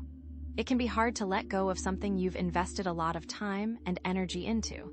It can be painful to disappoint other people or to disrupt the status quo. But the Eight of Cups is saying that it's worth it. That your happiness, your fulfillment, your soul's purpose are worth more than anything else. That you deserve to live a life that's aligned with your truth, even if it means making some difficult choices along the way. And that's where the Magician comes in, right? Because the Magician is all about manifesting your reality, about creating the life you want. So, you've used the Magician to build something new, to create a new reality for yourself. But now, the Eight of Cups is asking you to evaluate that reality and make sure it's truly aligned with your soul. It's about using the Magician's power to create a life that's not just successful, but also meaningful, fulfilling, and authentic. You have used the building from the Emperor, and now you must make the decision. You used the momentum from the Chariot, and now you must see if it leads you in the right direction. But it's also about trusting your intuition, right? Because the Eight of Cups is a very intuitive card. It's about listening to that inner voice that's telling you something isn't right, that something is missing. It's about trusting that you know what's best for yourself, even if it doesn't make sense to other people. Maybe you have built something that society tells you that you should want, but internally it doesn't sit well with you. This doesn't mean you have failed, but it means it's time to adjust. And as you step into this new phase, remember that Jasper sphere, right? Because that centering energy is going to be so important. It's going to help you stay grounded, to stay connected to your intuition, to stay focused on your truth. It's going to help you make those difficult choices with confidence and clarity. It is what has guided you here. It's a reminder that your path is unique. You have gotten the advice, the opinions, and now you must choose what is right for you. Don't let the expectations of others sway you. And it's also a reminder that you're not alone, you know. Even though walking away can feel isolating, there are always people who support you, who believe in you, who are there to help you on your journey. Reach out to those people, lean on them for support, and remember that you're never truly alone. But it also doesn't necessarily mean you have to throw everything away, you know? It doesn't always have to be a dramatic, all-or-nothing decision. Maybe it just means making some small changes, shifting your focus, reevaluating your priorities. Maybe it just means finding new ways to bring more joy, more meaning, more authenticity into your life. Think about this. Is there a middle ground that will serve you and still be true to yourself? The Eight of Cups is ultimately a card of hope, you know? It's a sign that you're on the right path, that you're moving towards something better, something more fulfilling. It's a reminder that you have the courage, the strength, and the wisdom to create a life that's truly aligned with your soul. You were always guided to where you needed to be. So, embrace the unknown, trust your intuition, and don't be afraid to walk away from what's no longer serving you. You have the power to create an amazing life for yourself, a life that's full of joy, love, and purpose. And remember, this whole reading has been about embodying your truth, right? And that's what the Eight of Cups is all about, too. It's about being true to yourself, about honoring your own needs and desires, about living a life that's authentic and meaningful for you. And if you can do that, if you can truly embody your truth, then you'll be unstoppable. Because the truth is a powerful thing, you know? It's the foundation of everything good in life. It's the source of all joy, all love, all peace, all fulfillment. When you're living in alignment with your truth, you're living in alignment with the universe. And when you're living in alignment with the universe, anything is possible. Think about what resonates with you and let the other stuff fade away. It may not all be for you. This has been quite a journey. So, yeah, that's the Eight of Cups. Walking away, searching for something deeper, trusting your intuition, and embodying your truth. And remember, you chose the Jasper sphere, right? So this whole journey, this whole process of transformation, is grounded in that centering energy. You are supported, you are guided, and you are loved. You have all the tools you need to create the life of your dreams. You have a bright path ahead of you. Thank you so much for letting me read for you. It has been an absolute pleasure. I hope this reading has resonated with you, and I hope it's given you some guidance and clarity for your journey ahead. Remember to stay true to yourself, to trust your intuition, and to never give up on your dreams. You are amazing, you are powerful, and you are capable of anything you set your mind to. I hope you have an amazing day, and I'll see you in the next. Okay, so with the Moonstone Palm Stone, it's all about balancing, right? And the theme is nurturing the seeds of potential. So already I'm feeling like this reading is about finding that equilibrium within yourself so that you can actually grow. Okay, wow, these cards, Nine of Wands, Eight of Swords, and Eight of Cups. They tell quite a story. Like immediately, I'm seeing someone who's been through it, you know? Like really been through it. Let's dive in because I'm already getting so many feels. Okay, the Nine of Wands, this card. Phew, it's like you've been holding the fort down, maybe for a really long time. You've faced challenges, you've overcome obstacles, you've been tested and tested and tested again. You're probably feeling a little weary, maybe even a little battle-scarred, you know? Like you've got your guard up, and for good reason. You've learned some hard lessons, and you're not about to let anyone waltz in and take advantage of you. MMMHMM. But here's the thing, my friend. This Nine of Wands energy, while it's protective and strong, it can also be a little isolating. You might be so focused on defending yourself that you're not really open to new possibilities or new connections. You know what I mean? Like, you're so busy looking out for danger that you miss the good stuff. And with the theme being nurturing the seeds of potential, it's like, how can those seeds even sprout if you're constantly in defense mode? Think about it like this. Imagine you're a gardener, right? And you've got this beautiful garden full of potential, but you've also had some problems with pests or maybe some bad weather. So, you build this big, strong fence around your garden to protect it, which is smart. But if you never open the gate, if you never let the sunshine in or water the plants, then nothing's ever gonna grow, right? So the Nine of Wands is like that fence. It's necessary, but it's not the whole story. Now, let's move on to the Eight of Swords. Oh, honey, this card. This card can feel like being trapped, right? Like you're surrounded by limitations, by restrictions, by negative thoughts. You might feel like you don't have any options, like you're stuck in a situation that you can't escape. It can feel really disempowering, like you've given away your power to someone or something else. But here's the kicker. The swords in this card, they're often not real. They're in your mind. They're your own limiting beliefs, your own fears, your own doubts. You're the one who's creating the prison. You're the one who's holding yourself back. which I know can be a hard pill to swallow. But it also means that you have the power to unlock the chains to break free. Think of it like this. Imagine you're in a room, right? And the door is locked. But you don't even try the handle because you just assume it's locked. You just sit there, feeling trapped and helpless. But what if you just reached out and tried the handle? What if you realized that the door was actually unlocked all along? That's the Eight of Swords energy. It's about realizing that you have more power than you think you do. And with the Moonstones balancing energy, it's about finding that inner equilibrium, that inner strength, to challenge those limiting beliefs. To say, okay, maybe I've been feeling trapped, but what if I'm not? What if I have more options than I realize? You know, now let's talk about the Eight of Cups. Ooh, this is where it gets interesting.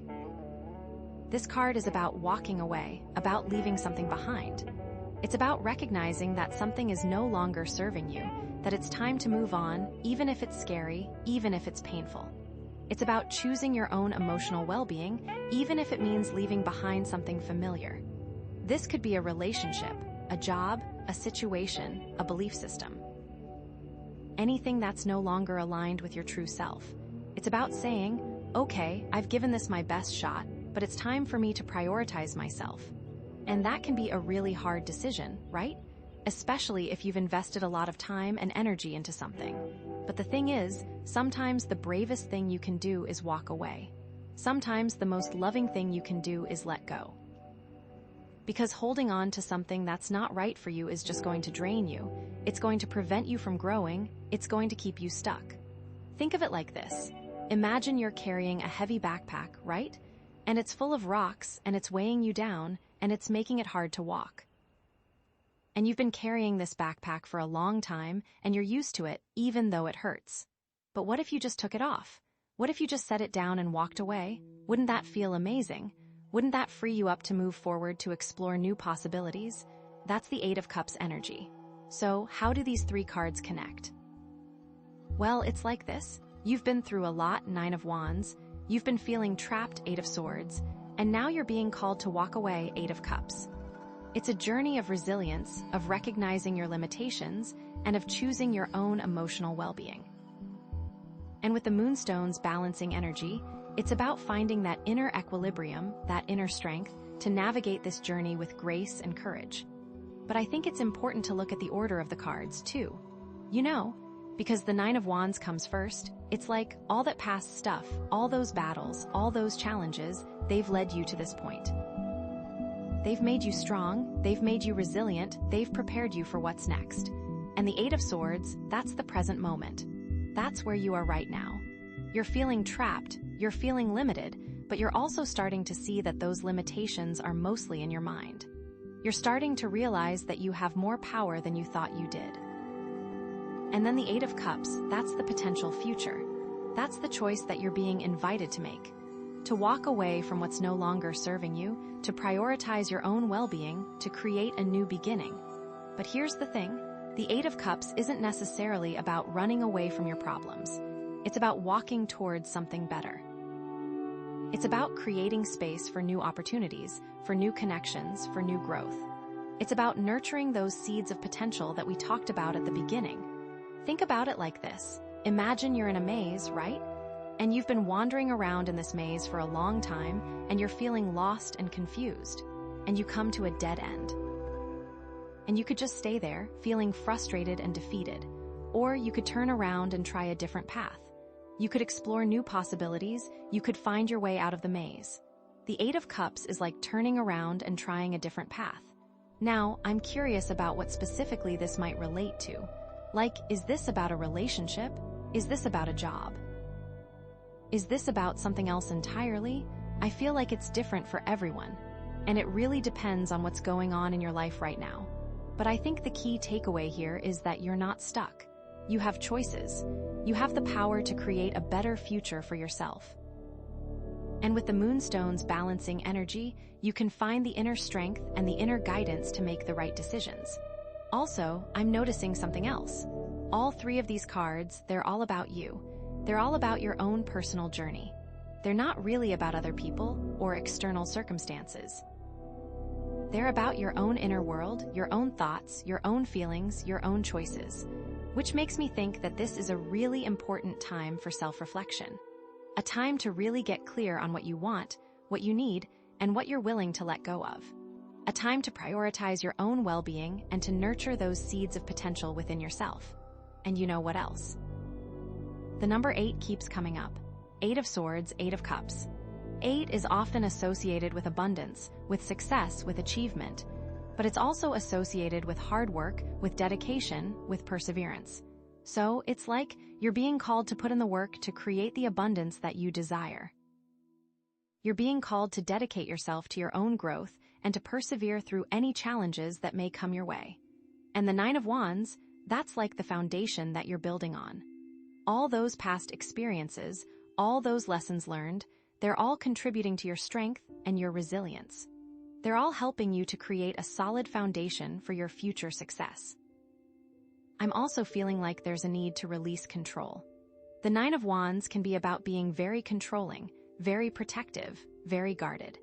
And the 8 of Swords can be about feeling controlled by others or by your own limiting beliefs. So, it's like you're being called to let go of control, to trust the process, to have faith that everything is unfolding as it should.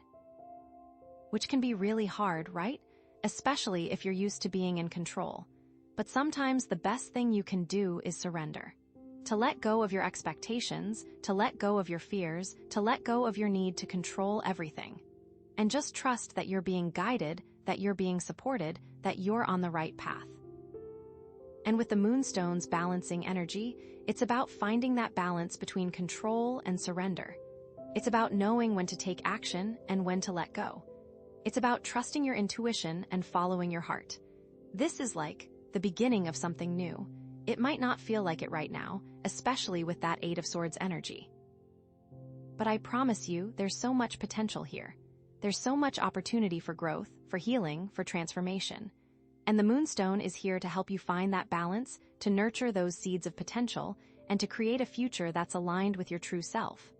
Okay, wow, I feel like we've really unpacked a lot here, but I'm still curious about some of the specifics. Like, what is this situation that you're being called to walk away from?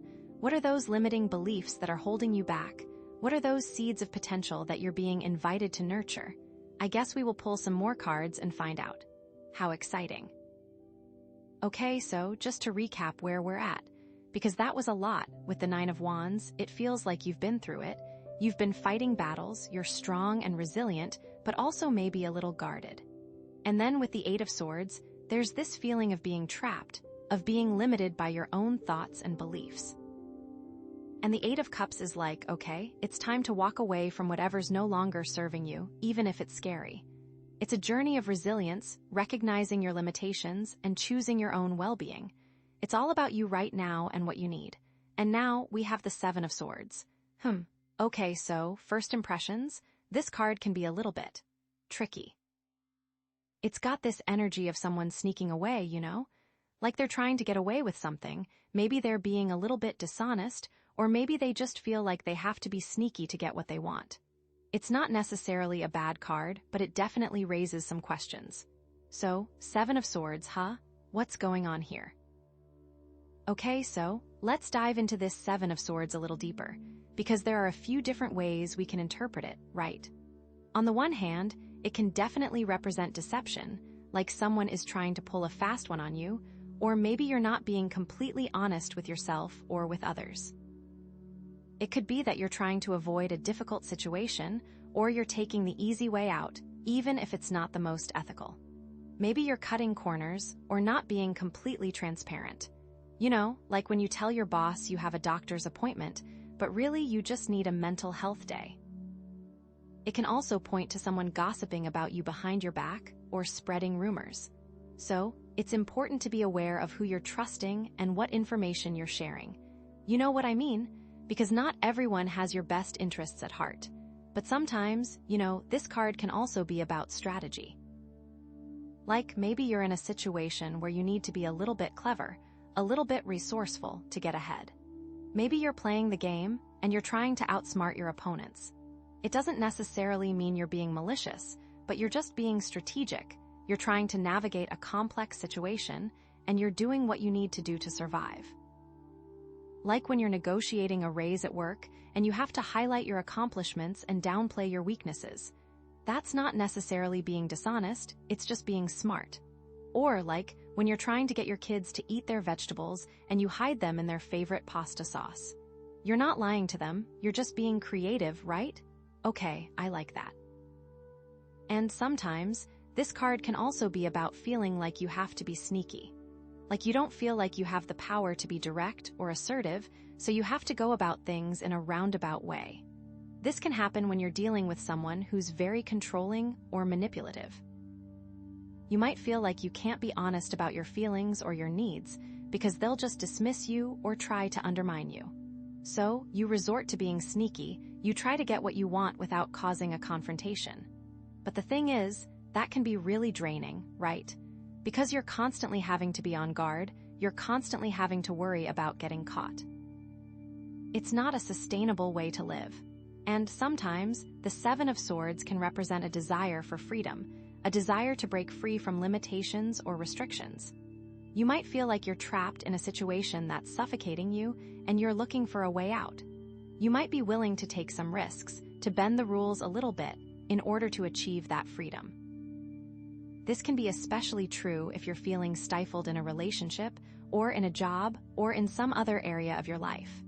You just want to escape, you want to be yourself, you want to live your life on your own terms. You know, but like sometimes the desire for freedom can lead you down a slippery slope, right? You might start making choices that aren't really in your best interest, or you might hurt other people in the process. So, it's important to be mindful of your motivations and to make sure you're not sacrificing your integrity in the pursuit of freedom. Okay, that's a lot to think about. So, how does this Seven of Swords energy connect to the previous cards, the Nine of Wands, the Eight of Swords, and the Eight of Cups? Well, that's what I'm wondering. Because it's like, with the Nine of Wands, you're already feeling guarded, you're already feeling like you have to protect yourself. So maybe this Seven of Swords is about someone trying to take advantage of you, trying to sneak past your defenses. Maybe you need to be extra vigilant, extra careful about who you trust. Or maybe you're the one who's feeling like you have to be sneaky because you don't feel safe being direct. Maybe you're afraid of confrontation, or you're afraid of getting hurt. And with the Eight of Swords, that feeling of being trapped, maybe the Seven of Swords is about trying to find a way out, trying to escape those limitations. Maybe you're looking for a loophole, a way to circumvent the rules, to break free from the prison you've created for yourself. But is that the right approach? Is being sneaky really going to solve your problems, or is it just going to create more problems down the road?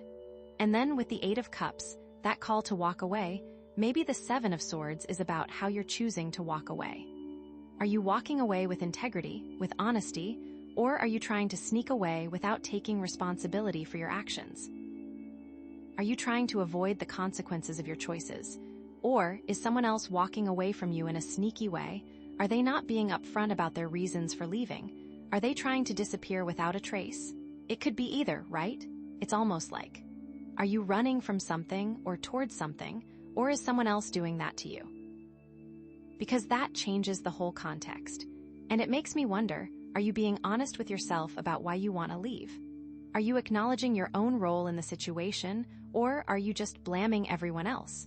Because sometimes, the Seven of Swords can be a sign that you're not being completely honest with yourself, that you're avoiding some uncomfortable truths. You know. Like maybe you're telling yourself that you're leaving for one reason, but really, there's a deeper, more painful reason that you're not willing to face. And that can keep you stuck, right? Because if you're not being honest with yourself, you can't really move forward. You're just going to keep repeating the same patterns, the same mistakes. So with the Moonstones balancing energy, this Seven of Swords is like, where are you out of alignment? Where are you not being truthful? Because it's throwing off your balance, absolutely. Okay, so let's bring this back to the theme of nurturing the seeds of potential, because that's what this whole reading is about, right? How can you nurture your potential if you're being sneaky or feeling deceived? How can you grow and thrive if you're not being honest with yourself and with others? It's really hard, right? Because those seeds need fertile ground to grow, they need sunlight, they need water. And if you're in a situation where there's deception and dishonesty, it's like the soil is contaminated, the sunlight is blocked, and the water is polluted. It's just not a healthy environment for growth. So, the Seven of Swords is kind of like, what weeds do you need to pull out of your garden? What toxins do you need to eliminate? What's preventing those seeds from sprouting? And how do you find balance in this situation, with the Moonstone's energy? How do you navigate these tricky waters without losing your integrity? How do you protect yourself without becoming paranoid? How do you assert your needs without resorting to manipulation? It's a delicate dance, right? And it requires a lot of self-awareness, a lot of honesty, and a lot of courage. Because it's not always easy to be truthful, especially when the truth is painful or uncomfortable. But it's so important because that's the only way you can truly heal and grow. And maybe, just maybe, the Seven of Swords is telling you that you need to reclaim your power, that you need to stop being afraid of confrontation, that you need to start standing up for yourself. Maybe you've been letting other people walk all over you, and it's time to say, enough is enough. Maybe you've been compromising your values, and it's time to reclaim your integrity. Maybe you've been hiding your true self, and it's time to shine. You know, because you deserve to be seen, you deserve to be heard, you deserve to be loved for who you truly are. And you can't nurture your potential if you're constantly hiding in the shadows. You need to step into the light, you need to embrace your authenticity, and you need to let your true self blossom. So, some practical advice. Some questions to ask yourself. What are you trying to get away with? What truths are you avoiding? Are you being honest with yourself about your motivations? Are you taking responsibility for your actions? Are you letting other people take advantage of you? Are you compromising your values? What steps can you take to reclaim your power and integrity? What does balance look like in this situation? What does the Moonstone balancing energy even feel like? Wow, okay, this is intense. I feel like there's a lot to unpack here. This Seven of Swords is definitely adding a layer of complexity to the story. It's not just about walking away, it's about how you walk away and why. And it's about being honest with yourself and with others every step of the way. So, I'm really curious to see what the next card is, because I feel like it's going to give us some more clarity on what this is all about. What's the real motivation here, you know? What's the next piece of the puzzle? I can't wait. Okay, so, wow, this is intense, right? But you know what? We have one card left. And it's the Fool. Oh my gosh, this is huge. Okay, the Fool. So the Fool is all about new beginnings. It's about taking a leap of faith, stepping into the unknown. It's like you're standing at the edge of a cliff and you don't know what's down there, but you're ready to jump. You're trusting that the universe is going to catch you, that everything's going to be okay. It's about embracing innocence, trusting your intuition, and being open to new experiences. With the overall theme of nurturing seeds of potential, the Fool says it is time to plant the seeds without needing to know exactly what the harvest will look like, trusting it will all unfold in time. It's so exciting, right? But how does this connect to everything else we've been talking about? How does this fit into this story of feeling guarded, trapped, and maybe even being a little sneaky? That's what I'm wondering. Okay, so let's start with the Nine of Wands. You've been holding the fort down, you've been through battles, you've got your guard up. But the Fool is like, okay, what if you let your guard down? What if you stopped fighting for a minute and just allowed yourself to be vulnerable? What if you trusted that you're strong enough to handle whatever comes your way without having to be constantly on the defensive? I feel like the Fool is almost asking you to release the need to be prepared for battle, like you can set down your sword and shield for a moment and just breathe. It's a big ask, right? Especially after everything you've been through. But maybe it's time to realize that you don't have to fight every battle. Maybe it's time to choose your battles more wisely and to focus your energy on what truly matters. It's about recognizing that you're not always going to be in control, and that's okay. That sometimes, the best thing you can do is surrender to the flow of life and trust that you're being guided. It's almost like the universe is saying, you've done all you can, it's time to trust me now, let the currents guide you. And then we have the Eight of Swords, feeling trapped, feeling limited by your own thoughts and beliefs. The Fool is like, okay, what if you just stepped outside of that prison?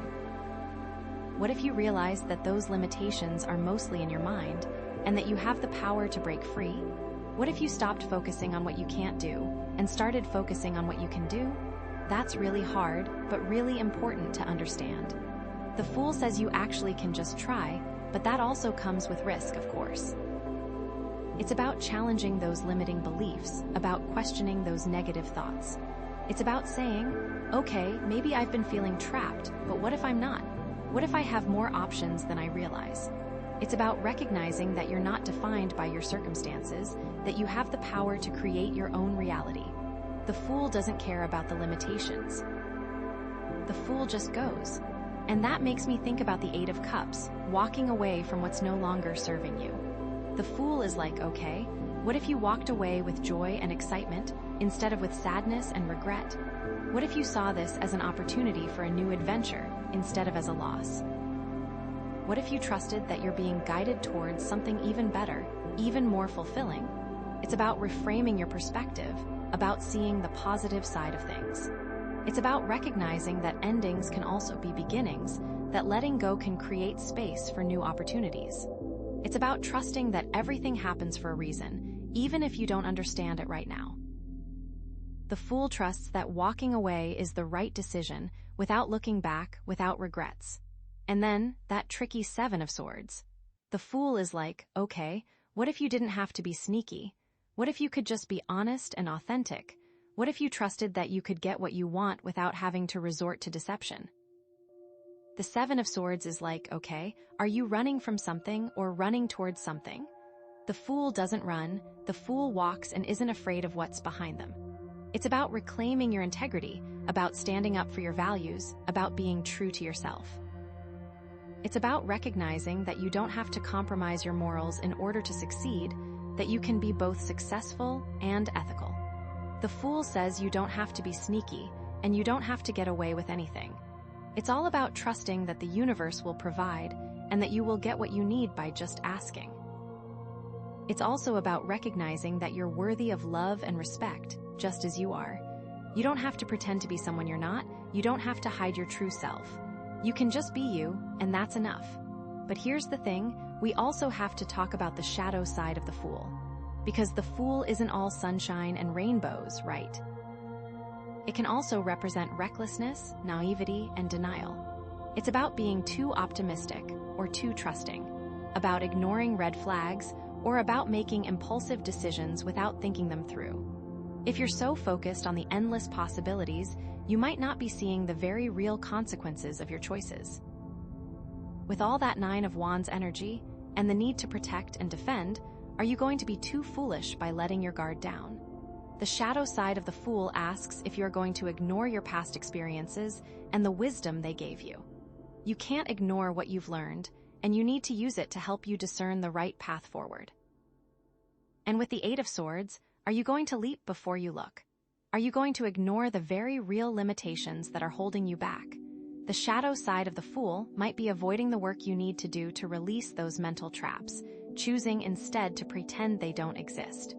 This could really cause problems down the road, so we need to be cautious. And with the Eight of Cups, are you walking away from something that you actually need to face?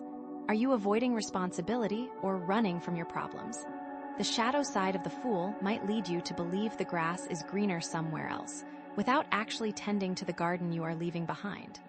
With the Seven of Swords, are you being too trusting of others? Are you ignoring your intuition? The shadow Fool might be someone who is easily manipulated because of their naive and trusting nature. It's important to still be discerning even when taking that leap of faith. So, the question becomes, how do you find the balance? How do you embrace the positive aspects of the Fool without falling into its shadow side? How do you trust the universe without being reckless? How do you be open to new experiences without being naive? How do you nurture those seeds of potential while still being grounded in reality? That's where the Moonstone comes in. The Moonstone is all about balance, right? So, it's about finding that equilibrium between trust and responsibility, between optimism and realism, between innocence and wisdom. It's about trusting your intuition, but also using your head. It's about being open to new possibilities, but also being aware of the potential risks. It's about embracing the unknown, but also being prepared for whatever comes your way. The Moonstone asks you to have faith, but also to be practical. to dream, but to also do the work to make those dreams a reality. It's about finding the middle ground, the sweet spot where you can be both adventurous and grounded, both trusting and discerning. It's about living in the moment, but also planning for the future. I think the important thing to remember is that you don't have to be perfect. You're going to make mistakes, you're going to stumble, you're going to fall. But that's okay. That's part of the journey. The important thing is to learn from your mistakes, to get back up, and to keep moving forward. It's about being kind to yourself, about forgiving yourself, about loving yourself unconditionally. This journey, though, is not going to be easy. There will be challenges, there will be obstacles, there will be moments of doubt and fear. But you are strong, you are resilient, and you are capable of anything you set your mind to. You have the power to create the life you want, to manifest your dreams, and to live your purpose. You just have to believe in yourself, to trust the universe, and to take that leap of faith. Okay, wow, that's a lot. So, with all of this in mind, what's next? What action steps should you be taking? What do you need to focus on in order to integrate all of these energies and to create a positive outcome? I think this is what we need to ask the last card. How do you take all of this information and put it into practical action? What is the concrete next step? I am on the edge of my seat here. Okay, wow, the Empress. This is like pure feminine energy, right? Nurturing, abundance, creativity, beauty. It's all about connecting with your senses, indulging in pleasure, and creating a life that feels good. The Empress is like a fertile garden, overflowing with life and abundance. So, how does this fit into everything else we've been talking about? How does the Empress help us make sense of all this stuff? Well, first of all, the Empress is all about self-love and self-care. It's about recognizing your own worth and treating yourself with kindness and compassion, which I think is really important, especially after all that Nine of Wands energy. You've been through so much, you've been fighting so hard. It's time to give yourself a break. It's time to nurture yourself, to replenish your energy, to remind yourself that you deserve to be happy and healthy. Think about it like this. If you were a plant, what would you need to thrive? You'd need sunlight, water, fertile soil, and maybe a little bit of fertilizer. Well, you're the plant in this situation. You're the one who needs to be nurtured. So, what do you need to thrive? Do you need more rest? Do you need more nourishing food? Do you need more time in nature?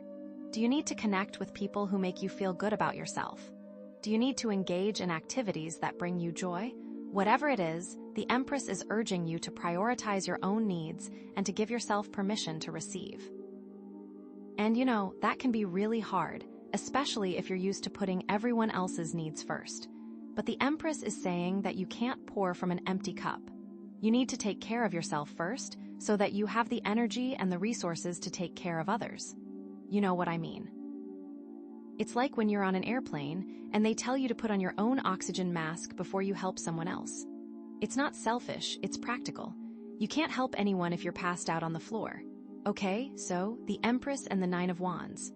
The Nine of Wands is like being in battle mode, right? You're defended and ready to fight, always preparing for the next attack. The Empress is here to soften that, to bring in the nurturing energy. Like, yes, you've been through a lot, but you don't have to keep fighting. You can relax, you can let your guard down a little bit. You can trust that you're safe and supported. But here's the thing, the Empress isn't about being passive or weak. It's about being strong in a different way. It's about being grounded, centered, and connected to your own inner power. It's about knowing your worth and standing up for yourself, not with aggression, but with grace and confidence. It's about setting boundaries, not out of fear, but out of self-respect. You know, like, it's okay to say no. It's okay to prioritize your own needs. You don't have to be a doormat for anyone. You can be strong and kind at the same time. You can be assertive without being aggressive. And with the moonstones balancing energy, it's about finding that equilibrium between strength and vulnerability. It's about knowing when to fight and when to surrender. It's about trusting your intuition and following your heart. Okay, now let's look at the Empress and the Eight of Swords. The Eight of Swords is all about feeling trapped, limited by your own thoughts and beliefs. The Empress is here to help you break free from those limitations. It's about recognizing that you have the power to create your own reality. It's about challenging those negative thoughts and replacing them with positive affirmations. The Empress says you can unlock those chains. It's about focusing on what you want, not on what you don't want. The more you focus on lack and limitation, the more you're going to attract those things into your life. But the more you focus on abundance and possibility, the more you're going to create a life that's full of joy and fulfillment. It's about visualizing your dreams and believing that they're possible. The Empress says you can do it. And here's the thing, the Empress is also about taking action. It's not enough to just sit around and visualize your dreams. You have to actually do something to make them happen. You have to take steps, even small ones, towards your goals. You have to be willing to put in the work. But the work doesn't have to be drudgery. It can be joyful, creative, and fulfilling.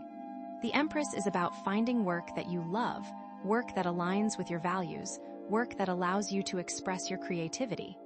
It's about creating a life that feels good, a life that's full of meaning and purpose. And with the Moonstone's balancing energy, it's about finding that equilibrium between action and rest. It's about knowing when to push yourself and when to take a break. It's about listening to your body and honoring your needs. It's so important. Okay, what about the Empress and the Eight of Cups? The Eight of Cups is about walking away from what's no longer serving you, even if it's scary. The Empress is here to help you make that decision with confidence and grace. It's about recognizing that you deserve to be happy, and that you don't have to settle for anything less than what you deserve. The Empress is about understanding that you need to leave that heavy backpack of rocks behind.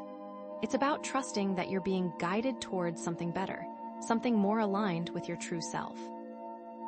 It's about having faith that everything is unfolding as it should, even if you can't see the big picture right now.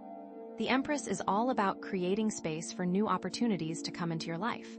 When you let go of what's no longer serving you, you create room for something new and better to take its place. And here's the thing, the Empress is also about self-respect. It's about honoring your own needs and setting boundaries with others. It's about not allowing anyone to take advantage of you or to treat you with disrespect. You deserve to be treated with kindness, compassion, and love. And if someone isn't treating you that way, it's okay to walk away. It's okay to say, I deserve better. You know. And with the Moonstone's balancing energy, it's about finding that equilibrium between detachment and connection. It's about knowing when to let go and when to hold on. It's about trusting your intuition and following your heart. Okay, and finally, the Empress and the Seven of Swords. The Seven of Swords is about deception, sneakiness, and maybe not being entirely honest. The Empress is here to remind you that honesty is always the best policy. It's about being true to yourself and to others, even when it's difficult. It's about having integrity and standing up for what you believe in. The Empress says the best way to clear the path is to be honest. The Empress is about understanding that you don't have to resort to manipulation or deception to get what you want. You can be successful and ethical at the same time. You can be kind and honest. And here's the thing, the Empress is also about self-awareness. It's about being honest with yourself about your own motivations and intentions. It's about recognizing your own shadow side and working to integrate it. It's about not being afraid to look at your own flaws and imperfections. The Empress encourages self-forgiveness. We all make mistakes, but it's important to learn from them and to move on. It's about being willing to grow and evolve as a person. And with the Moonstone's balancing energy, it's about finding that equilibrium between truth and tact. It's about knowing when to be direct and when to be diplomatic. It's about speaking your truth with love and compassion. This all feels like a huge balancing act. So what does this all mean in practical terms? Well, I think it means that it's time to prioritize yourself. It's time to nurture your body, mind, and spirit. It's time to create a life that feels good, a life that's full of joy, abundance, and creativity. The Empress says that you can create all that you want and all that you deserve. It's time to embrace your feminine energy, to connect with your senses, and to indulge in pleasure. It's time to let go of the battles, break free from limitations, and walk away from what's no longer serving you. And it's time to be honest with yourself and with others, to live with integrity, and to stand up for what you believe in, all while being kind and gentle with yourself. But remember, the Empress isn't about being passive or weak. It's about being strong in a different way. It's about being grounded, centered, and connected to your own inner power. It's about knowing your worth and standing up for yourself with grace and confidence. It's about setting boundaries, not out of fear, but out of self-respect. So, some questions to consider. What do you need to nurture yourself right now? What limiting beliefs are holding you back? What are you ready to walk away from? Where are you not being honest with yourself or with others? How can you create more abundance in your life? The Empress asks that you answer these questions honestly. Wow, okay. So, now we need to figure out how to actually make this happen, which is what we're going to ask the last card. Okay, wow, okay. So, Ten of Swords. Like anyone who knows tarot, that card. It's not the one you want to see, right? It's like the classic image is someone lying on the ground with 10 swords in their back. It's dramatic, it's intense, it's like the ultimate betrayal, the ultimate defeat. It feels like everything has fallen apart, that you've hit rock bottom, that there's no way out. But here's the thing, and this is so important. Even the Ten of Swords isn't all bad, right? Because it represents an ending. And endings, as much as they suck, they create space for new beginnings. It's like you have to clear out the old to make way for the new. You have to let go of what's no longer serving you in order to move forward. So, while it might feel like the end of the world right now, it's actually the beginning of something new. It's the universe clearing the decks, making room for something better to come into your life, you know? Okay, so how does this Ten of Swords energy connect to everything else we've been talking about? Because we've got a whole story going on here, right? We've got the Nine of Wands, feeling guarded and battle-scarred, the Eight of Swords, feeling trapped and limited, the Eight of Cups, feeling like you need to walk away, the Seven of Swords, with all that sneakiness and deception. And now, bam, Ten of Swords. It's like all of that has led to this point, to this moment of crisis, to this feeling of utter defeat. With the Nine of Wands, all that guarding, all that fighting, maybe it's finally taken its toll, right? Maybe you've been holding on for so long, trying to protect yourself, that you've exhausted yourself. Maybe you've reached a point where you just can't fight anymore. And that's okay. It's okay to admit that you're tired, that you need a break, that you can't do it all by yourself. The Ten of Swords is like the universe forcing you to surrender, to let go of the struggle. It's saying, okay, you've done enough, it's time to rest. But isn't that hard, you know? To actually let go, it's terrifying. And then with the Eight of Swords, that feeling of being trapped. Maybe the Ten of Swords is the final breaking point, right? Maybe you've been feeling confined for so long that you finally realize you can't take it anymore. Maybe you've reached a point where you're willing to do anything to break free, even if it means hitting rock bottom. The Ten of Swords can be like the moment you realize you have to shatter the cage, even if it hurts like hell. It's also like the illusion of the swords that were holding you is shattered too. It's clear that there's no real danger anymore, but something else, something bigger and more important, is coming. It's like a part of you had to die so that a new part could be born. Think of it like the phoenix, you know? It has to burn to ashes to be reborn. And then the Eight of Cups walking away. Maybe the Ten of Swords is the realization that you can't go back, right? Maybe you've tried everything to make it work, but it's just not possible. Maybe you've reached a point where you know you have to move on, even if it's painful. The Ten of Swords can be like the final confirmation that you're on the right path, even though it feels terrible right now. Like you know you can't keep carrying those cups anymore. You need to put them down for good, even if you thought they were precious. But here's the tricky thing, you know? What if you're not walking towards something better? What if you're just walking away from something bad? That's where the leap of faith comes in, trusting you will be okay. And then the Seven of Swords, with all that sneakiness and deception. Maybe the Ten of Swords is the moment when the truth comes out, right? Maybe your lies have caught up with you, or maybe someone has betrayed you. Maybe you've been trying to avoid something for so long that it's finally come crashing down on you. The Ten of Swords can be like the consequences of your actions finally catching up to you. You know, that is probably what is going on. It's also like everything you were trying to hide comes to the surface. All that darkness, all that shame, it's all exposed. And that can be really painful, but it can also be incredibly liberating. It's like you can't heal what you can't see. So the Ten of Swords is forcing you to confront your demons, to look at your shadow side, to deal with the things you've been avoiding. So the Ten of Swords is really asking, what have you done, and what do you have to do now that the darkness has been revealed?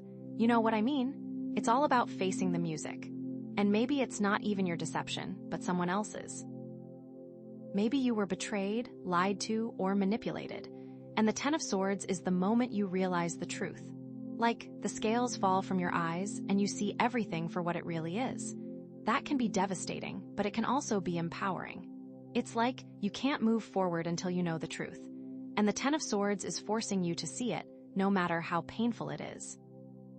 So, with all of that in mind, with all these cards and their meanings, what are the key themes that are emerging here? What's the bigger picture? I think the first theme is about hitting rock bottom, right? It's about reaching a point where you feel like you can't go any further, where everything has fallen apart. It's about experiencing a major loss, a major setback, a major disappointment. It's about feeling like you've failed, like you're not good enough, like you'll never be happy. It's about going through a dark night of the soul, like really going through it. But here's the thing, rock bottom can be a powerful catalyst for change. It can force you to reevaluate your life, to reconsider your priorities, to make different choices. It can be the wake-up call you need to start living a more authentic, more fulfilling life. It's like, sometimes you have to lose everything to realize what really matters. And that leads to the second theme, which is about surrender. It's about letting go of control, about accepting what is, about trusting the universe. It's about realizing that you can't fight everything, that sometimes the best thing you can do is surrender. It's about releasing your grip on the outcome and allowing things to unfold as they're meant to. But surrender isn't about giving up, right? It's not about being passive or apathetic. It's about choosing your battles wisely. It's about focusing your energy on what you can control and letting go of what you can't. It's about trusting that everything is happening for a reason, even if you don't understand it right now. And then there's the theme of truth and honesty. It's about being honest with yourself and with others, even when it's difficult. It's about facing your demons, acknowledging your shadow side, and taking responsibility for your actions. It's about living with integrity, even when it's not easy. That's so hard, to constantly be truthful. But here's the thing. Honesty is the foundation for all healthy relationships, including the relationship with yourself. You can't build a solid future on a foundation of lies. You have to be willing to face the truth, even if it hurts. And that's what the Ten of Swords is all about, right? It's about forcing you to confront the truth, no matter how painful it is. And finally, there's the theme of new beginnings. It's about recognizing that every ending is an opportunity for a new beginning. It's about seeing the potential for growth and transformation in even the darkest of times. It's about having faith that you can create a better future for yourself, even after hitting rock bottom. But new beginnings aren't always easy, right? They require courage, resilience, and a willingness to step outside of your comfort zone. They require you to let go of the past and embrace the unknown. But they're also incredibly exciting. They're a chance to start over, to create a life that's more aligned with your true self. It's like you get to write your own story, and that is so cool. So, with all of this swirling around, what practical advice can we glean from this? What questions should you be asking yourself right now? First, what is ending in your life? What is coming to a close? What are you ready to let go of?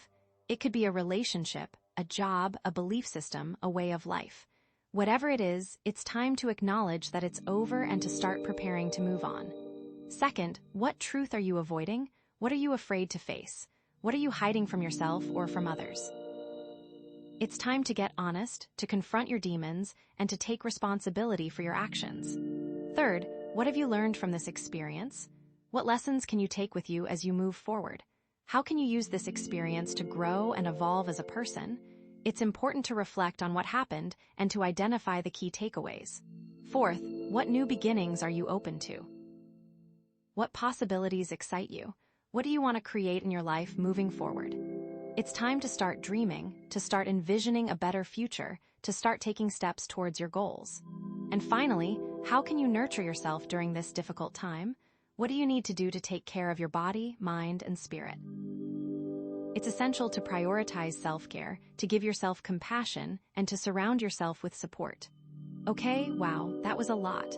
The Ten of Swords is definitely a heavy card, but it's also a powerful one.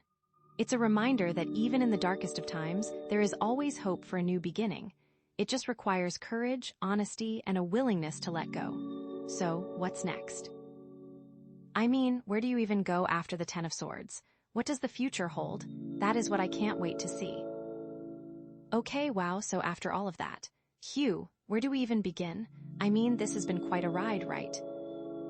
From feeling like you've been through battle after battle with that Nine of Wands, holding on tight, to feeling stuck and trapped by your own thoughts with the Eight of Swords, to knowing you needed to walk away from something that wasn't serving you anymore with the Eight of Cups, and then that sneaky Seven of Swords making things complicated and maybe not so honest, then taking that huge, scary leap of faith with the Fool, and really focusing on nurturing yourself and your needs with the Empress, only to then, bam, hit rock bottom with the Ten of Swords.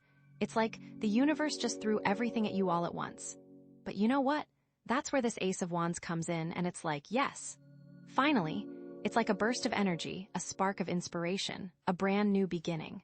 So the Ace of Wands in general is all about new opportunities, new adventures, new creative projects. It's about feeling passionate, motivated, and ready to take on the world. It's like you've been given this amazing gift, this burst of energy, and it's up to you to decide what to do with it. It's pure potential just waiting to be unleashed. This Ace of Wands is screaming, let's go. But in this specific situation, after the Ten of Swords, it's even more powerful, right? Because it's like you've gone through the worst of it. You've hit rock bottom, you've faced your demons, you've let go of what's no longer serving you. And now you're finally free to start over. You're like a blank canvas ready to create something amazing. It's so exciting, right? This Ace of Wands is like your chance to rise from the ashes, to reinvent yourself, to create a life that's truly aligned with your soul.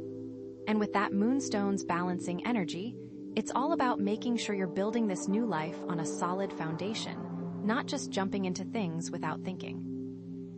It's like you've learned so much from everything you've been through, and now you can use that wisdom to create something even better. That's really cool, right? But here's the thing, this Ace of Wands energy, it's not just going to magically create a new life for you. You have to take action. You have to be willing to put in the work, to take risks, to step outside of your comfort zone. It's like you've been given the spark, but you have to fan the flames. You have to nurture that little seed of potential and help it grow. Think of it like planting a garden, right? You've cleared out all the weeds, you've tilled the soil, and now you have this beautiful, empty space. But you can't just sit there and wait for the flowers to grow. You have to plant the seeds, you have to water them, you have to give them sunlight. You have to tend to them with love and care. And that's what this Ace of Wands is all about. It's about taking that initial spark and turning it into something real, something tangible, something beautiful. So, how does this Ace of Wands connect to all the other cards we've been talking about?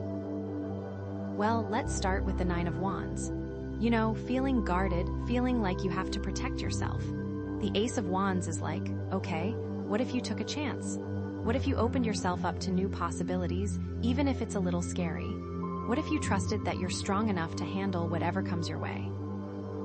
It's about letting go of that need to control everything and allowing yourself to be vulnerable. That's really difficult, I know, to take that guard down, but with this Ace of Wands, you can do it.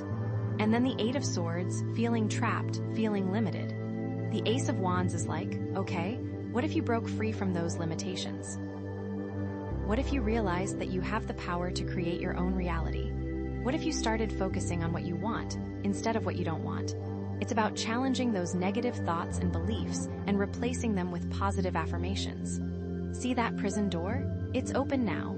Go, go, go. The Ace of Wands is telling you that you can just leave all that behind.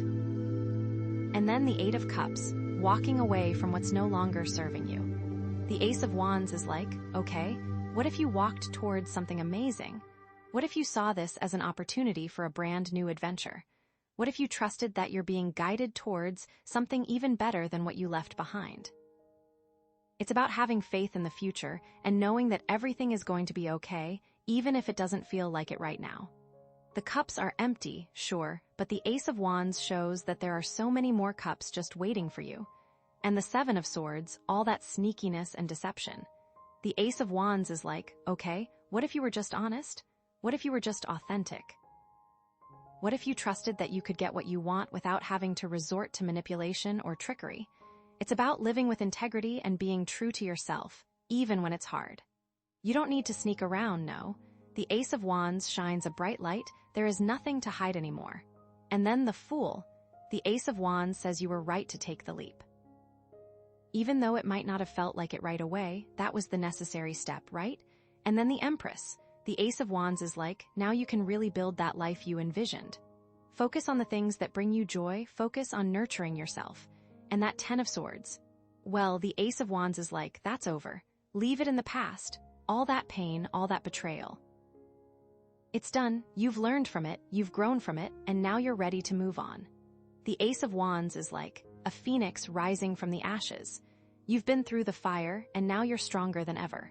So, with all of that in mind, what practical advice can we take away from this Ace of Wands? What concrete steps can you take to harness this energy and create a positive future?